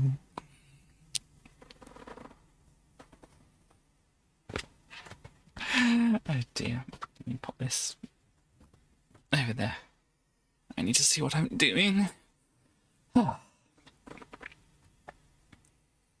I went to purchase Moonwalker. I was disgusted. If I'd purchased this for £2, it would still be a complete waste of money.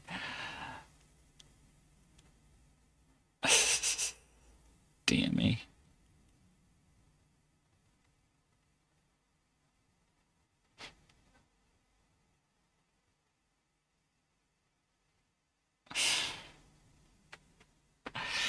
I don't know what this is.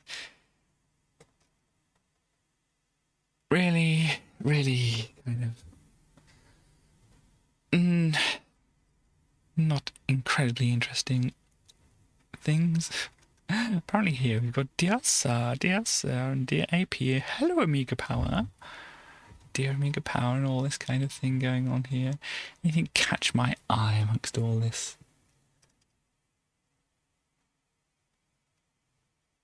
Nah. Fine, let's ignore that. Turns out the things that catch my eye are things I don't want to really draw attention to. Yeah, there's a bunch of other games here. A lot of them we've already seen. Things of before.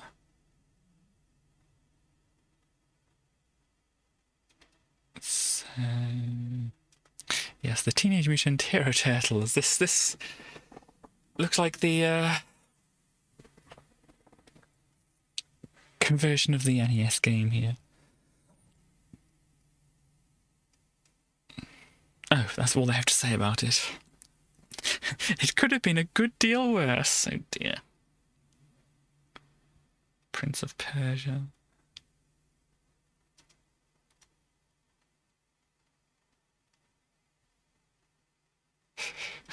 Results were bland. You have to exaggerate movement to make a cartoon special. Dear, they didn't appreciate that, but never mind. Okay. Fine. Let's carry on. That advert again, and then on to this. Ah, do I have time to go over another one? I did spend a lot of time on this one, but can I have a look at another one? Let's try get through here a little bit quicker. So we have the December 1991 edition of Amiga Power. Oh, dear me. And then this was one with Elvira. Cisco Heat, I think we did play a little bit of that. And maybe we played some of those other ones as well, I don't know. But, yeah, Coin Up for Grabs. Wow. The new Amiga. Don't know which version of that is. The 500 Plus, maybe? Cartoon Classics and stuff like that. Yes, let's have a look and see what we have here. Yep, all this over here. Do silly things over here. some reason they're doing some kind of things. Never mind.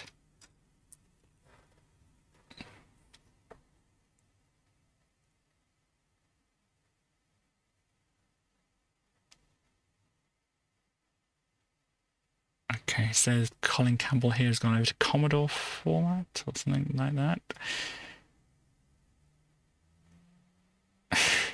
Nothing about the competition from last time. Imagine. Work, yeah, I can agree with that. Work is a 4-letter word.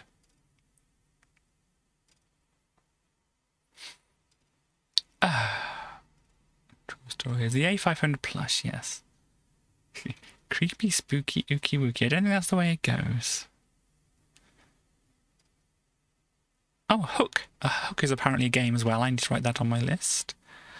I don't know if I did. I don't think I did. Still approve. Okay. There you go. Good Cops, Bad Cops, and Ninja Robots. Indeed, it looks like just Robocop 3, mostly. Yeah. The Captain Planet again.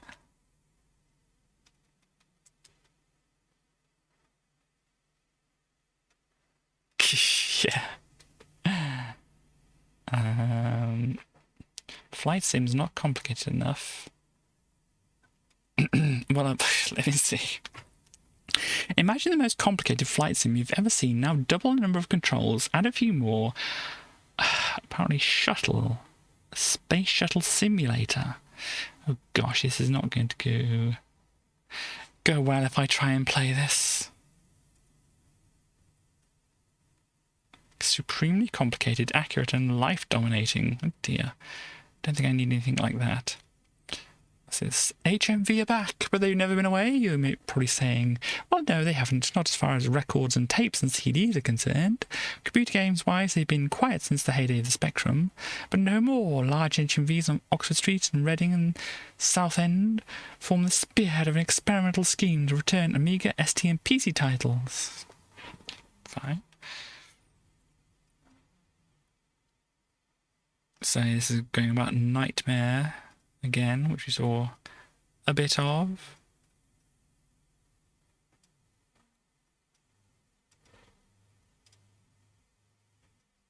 What's this?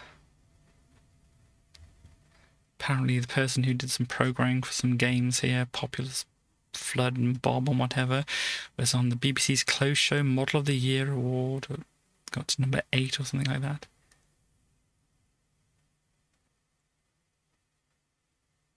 Fine. Judge Dredd, apparently not a good game. Another one I need to add to my list as well, of course. I don't already have that. Hell hath no fury like a game which inspires us to yawn. There ought to be a law against the software industry crushing the hopes of millions of comic fans twice in one lifetime. After a crap license on the 8-bits veteran firm Melbourne House a few years back, Dread lovers have the right to expect something a bit better for the most uncompromising lawman this side of James Anderson. But in fact, what they got was, after a month of waiting for a game, was the game so poor it should have been cubed up long before they got anywhere near the public. Oh dear. Dread sprite more reminiscent of a Walter Matthau. A control method so rank it'd make a chihuahua chuckle. Interesting.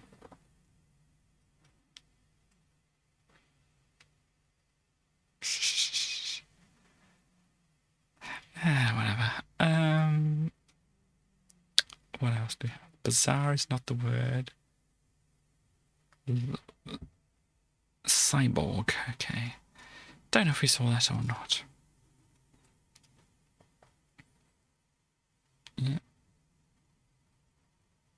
What else do we have? Great game names, we ain't got 'em. Apparently they don't like... This is going to be Cadaver, isn't it? Or is it Legend? Because this looks like Cadaver, doesn't it? An inspirationally titled legend. Okay, did they... Is it a different game, or... I don't know. Maybe they changed the name.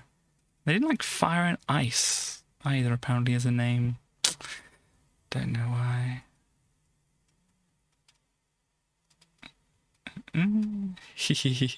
Joystick roundups. Yeah, here we go. Bug and Tortoise. We've seen them before, but here's the...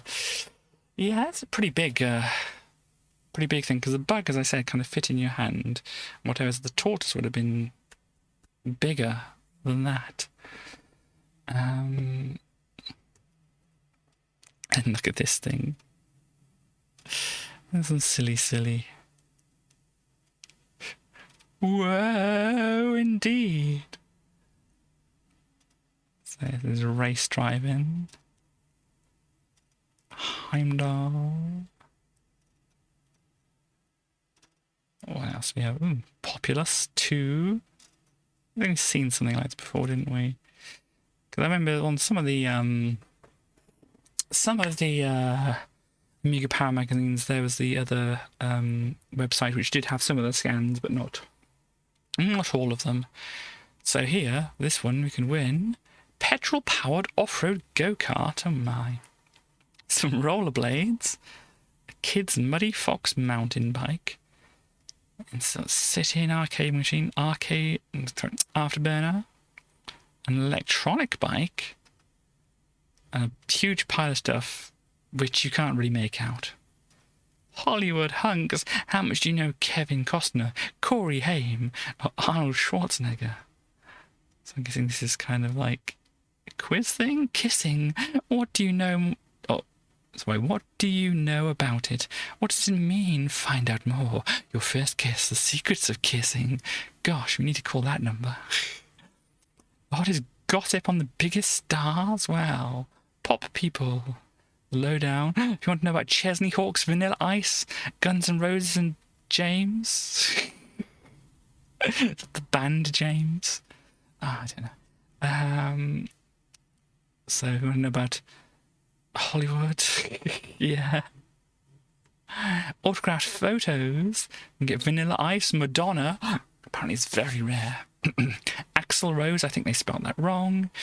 Bros, of course we need to have the signature of Bros, and Patrick Swayze. Oh, we got more autographed records. We can have Bros, Push albums signed by all 3 members, and In Excess we can have as well. Amazing. First Samurai, we've seen a bit of that. Amiga CD-TV. Some more prizes. Link's game machine. Kind of scanning thing. Oh, it's just a hand scanner. Super Space Invaders. Oh, 51%. Oh, dear. They didn't like it. Great intro, nice sound, lots of potential, and initially attractive looking, but as far as gameplay is concerned, it's sadly rather crap. Far too slow, lacking variety, and technically inept. Oh dear, apparently didn't work out quite well. It does look very flashy and interesting though, doesn't it? It's going a very angry looking cartoony Space Invader here. What are you running in there? Yeah, interesting. Captain Planet. Oh, here's a good pixelated Captain Planet right here. Seen the cartoon, read the comic. Wasn't aware there's a comic, but yeah, it seems very, very likely there would have been. Oh, 43. Oh, dear me. Not doing too well here. So you've got a bunch of things going on here. We've kind of seen a bit of it. Oh, there's Mr. Ozone, is that? I don't know. And you get to select which one you want to play. You have a wheeler. Gosh, what's a polar bear doing on a cloud? It's not a good place for it. But yeah, they didn't really like it. It's not the greatest game. It's a little bit slow and clunky. Promotes ecological friendliness, encourages care for the environment, stands against damage to the environment, and is nice to dolphins. Graphics are okay too. And hi Morbits, nice to see you. You must head to work. Okay, see you next time, Chaos. And obviously don't forget to follow Chaos, because apparently tomorrow we're going to learn about the origin story of Chaos, apparently. So I'll do a little thing here, so please do a follow of Chaos for that. Frustratingly flawed, largely unplayable, and seemed boshed out as quickly as possible. I'm not sure if it's laziness or just plain crapness, but the game is packed with some of the most ridiculous gameplay gaffes imaginable. Oh dear.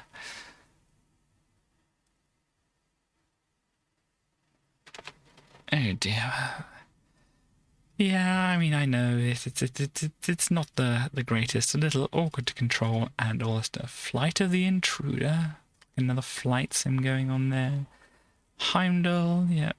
So we got the bonus game, which is... Oh gosh, what's happening here? Gone backwards, have we? Okay, let's try again. Yeah, where you throw axes at these pigtails and chase after hogs and things like that. Subgame 3, run along the boat pushing over lots of little blokes, apparently. So there we go. This is a story.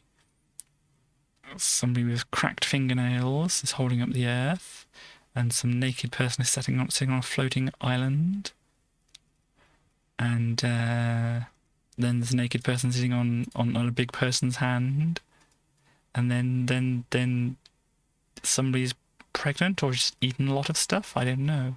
Or just has a cat hiding under the blankets, and yeah, well, there we go. Alien Breed. We kind of seen a demo of this, didn't we? Go around shooting aliens and stuff. Rugby, the World Cup. Knights of the Sky, yep, another flight sim thing, but this time on older planes. Sound and Vision Christmas special. And it has, what's it, Amiga format. Do we see this one? Sound and Vision Graphics Workshop. Yeah, we did see that one. There we go. Advantage Tennis. Had laid out like a newspaper or such like that. During the intro sequence, hold down the following keys. You may need a few extra fingers. Control, escape. Hang on, let me get my Amiga here. So you probably won't be able to see too much, but we've got Control and escape here. 5. Already stretching out. F2. Yeah, we've got that underneath there. Right Alt. Which one's right? Okay, that one over there. Bracket, so there was 9. It's really that bracket, but I had to push shift and that. I don't know. And enter and help. Where's help? Help's up there. The bracket and enter refer to the numpad key or keypad keys. I don't have that. Oh dear. You can't do the cheat on here apparently. But it may or may not be actual legitimate. Whatever, because it says here. But, yeah. What else do we got? Armorlight. Type in Delta 3 to give infinite lives. Switchblade, some hints and stuff for that. Lotus Turbo Challenge 2. Look at this pretty good shot of the car. Hidden Duck. Oh yes, that's an interesting thing about this, I think. Hidden away in Lotus Turbo Challenge 2 is a dingy little copy of the ancient arcade duck blasting classic Carnival. Simply enter ducks with an X as your level password, then get blasting those ducks. So yeah, you can play the little game there inside the game. It's an interesting thing. Utopia. I don't know, this doesn't quite look like Utopia. It looks rather difficult to walk across all this stuff, and it may be poisonous. Thunderjaws, what's this? Activate the cheat mode. Simply ensure the mouse is plugged into the usual hole, port marked 1. Press and hold down the left hand mouse button and press the S key. Now pressing the right hand mouse button will skip the level in play. Nightmare, yes. There we go. I obviously tried to go at the what do you call it? The demo wasn't all that good at it. I've always seen this kind of thing before. They haven't got the picture of the person sat in front of it this time. But there we go.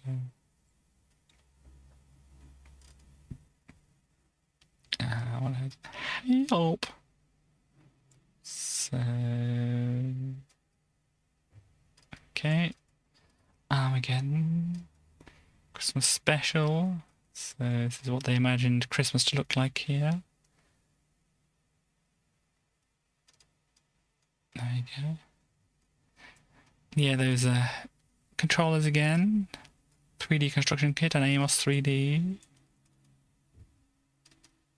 What else? Some expansion things. And extra RAM. Oh, that's the extra RAM thing there. Okay, I was wondering if that was the extra RAM, and that's a bit big for an extra RAM thing.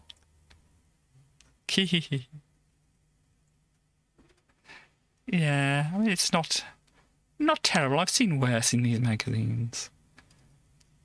Let's see. Light gun and trackball. Sexy, well-ish disc box. Really? That's...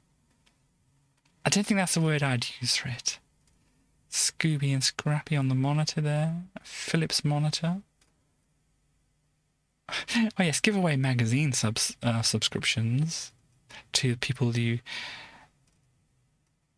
want to give Christmas presents to.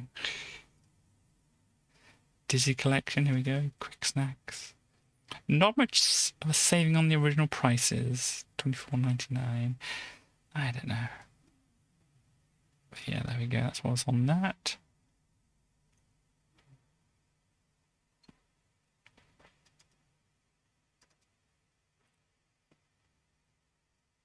So yeah, lots of bundles of games here. What else do we have?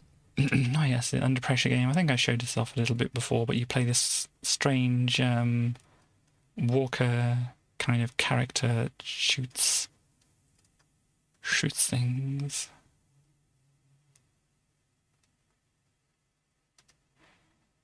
Seven colours? Oh gosh, that does look like a mess of colours, doesn't it? Shadow Sorcerer Pegasus.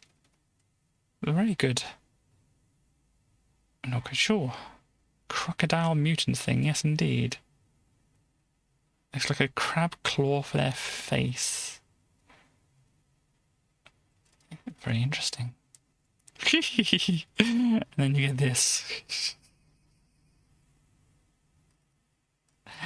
Funny looking. Baby Joe. This is another thing, kind of a platformer, I think. Just Builderland. Yeah, it looks like it's slightly influenced in some way by Lemmings, but obviously on a grid rather than what Lemmings is. Oh, Strip Poker Deluxe 2, apparently. Yes, not only sort of thing we spend a great deal of time of here at Amiga Power. But dull. 7% they gave it. I was wondering why they were advertising it, but apparently they just wanted to give it a low score.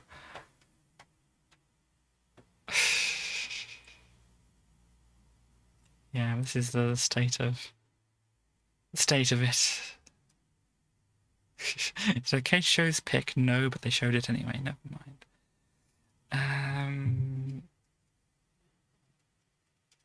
Let's see what else we have here. Batman movie, yes, that's one that's coming up.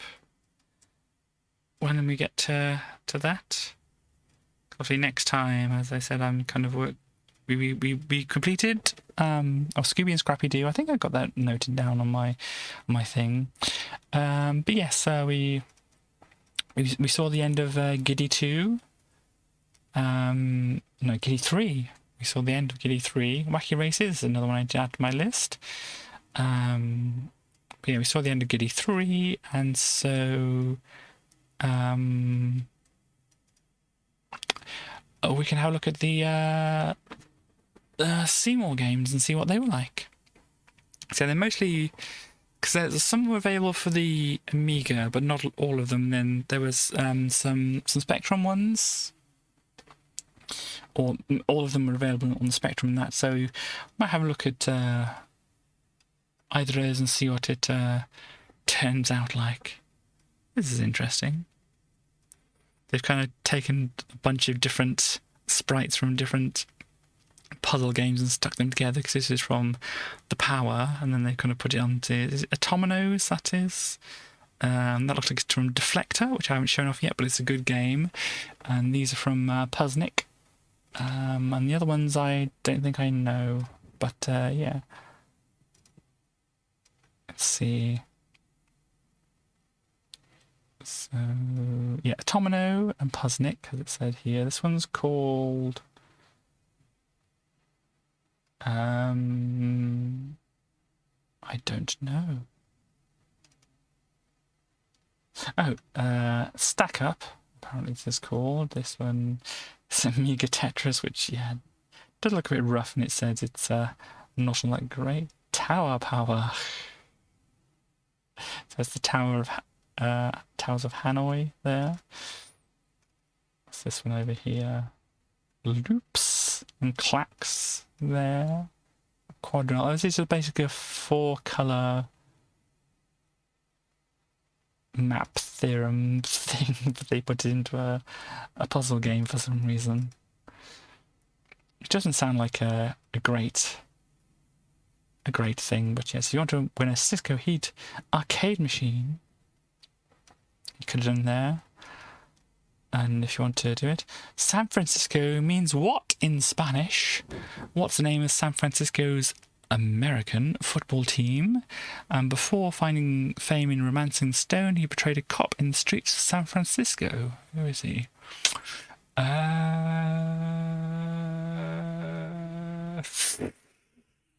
Is this Saint Francisco or something like that? Don't know. I don't know San Francisco.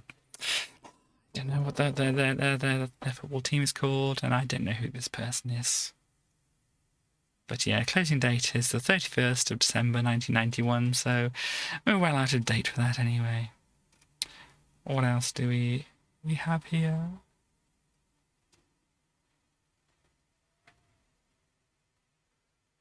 So they want to give...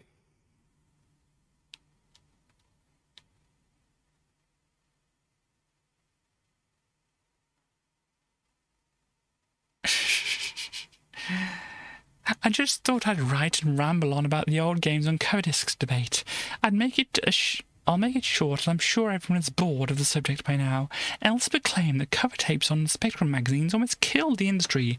Codemasters claim that the Specky version of Treasure Island Dizzy has sold well over 100,000 copies. Doesn't sound much like a dead industry to me. Yeah. Only good games will sell.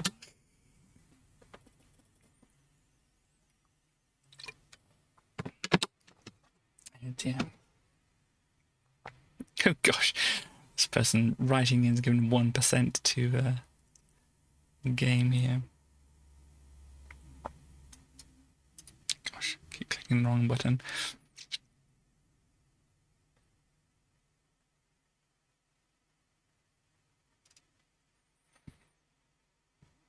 Let's see if there's anything other interesting written here at all.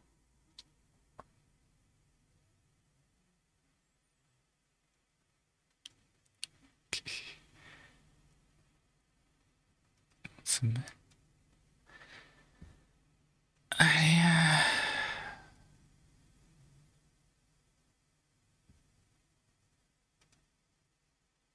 don't know. Can't see anything interesting amongst all that, but maybe there was, maybe there wasn't. Who can tell? And oh dear, this is not very good colour reproduction of this, is it? I mean, the other ones seem okay. Well, Switchblade looks a little bit off colour, but yeah. They're talking about $24.99. Yeah, I wouldn't have paid $24.99 for that game. It really wasn't worth it, was it?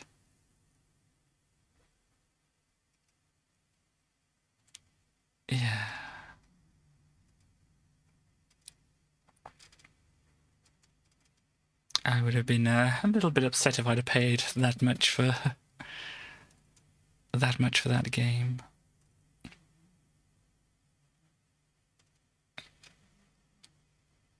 There we go, and then that's the end of the magazine there. So yeah, we got through a couple of them today, and that. So yes, anything kind of want to end up. There's no point in starting another one at the moment. So let's see. Yeah, I mentioned all the other things earlier on in the stream there. Just look over a couple of things here. Yeah, okay. Well, yes. So thank you everybody for popping by and that. So next week there shouldn't be any issues in doing any streams and such like that. Hopefully have a little bit more energy to me. We can look at some of the Amiga. Yeah, we can look at the Amiga format covers again, see what the next ones are and all that, and then we can get into looking at these kind of Codemasters spin-offs of Dizzy, because I think the first Seymour game was actually a spin-off of Dizzy and whatever. I'll have some more information possibly next time about it. But yeah, it's going to be Friday, and then obviously we've got some more Minecraft stuff on Sunday and such like that. So yeah, I get to see exciting things, and yeah, that is mostly it for now. If you do want some more streaming, Wes, do you know if and what you're doing tonight? In a few hours, if you go to West Channel, if they're streaming today, yes, see Wednesday and all that, then that, the brain gone away. Maybe it'll come again another day. A boating game. Interesting. Well, if you want to see a boating game, I'm sure it's more interesting than what is being mentioned there, but if you want to see whatever this mysterious boating game is, then yes, there's West Channel, and there will be Stars tomorrow, but obviously before that we'll have some Squid boating game, oh dear, and some stuff from Chaos. We also got some conspiracy stuff if you want to pop by their channel tomorrow for that. And yeah, maybe Starly will be streaming before my Wednesday stream. Let me do a shout out for Starly there as well.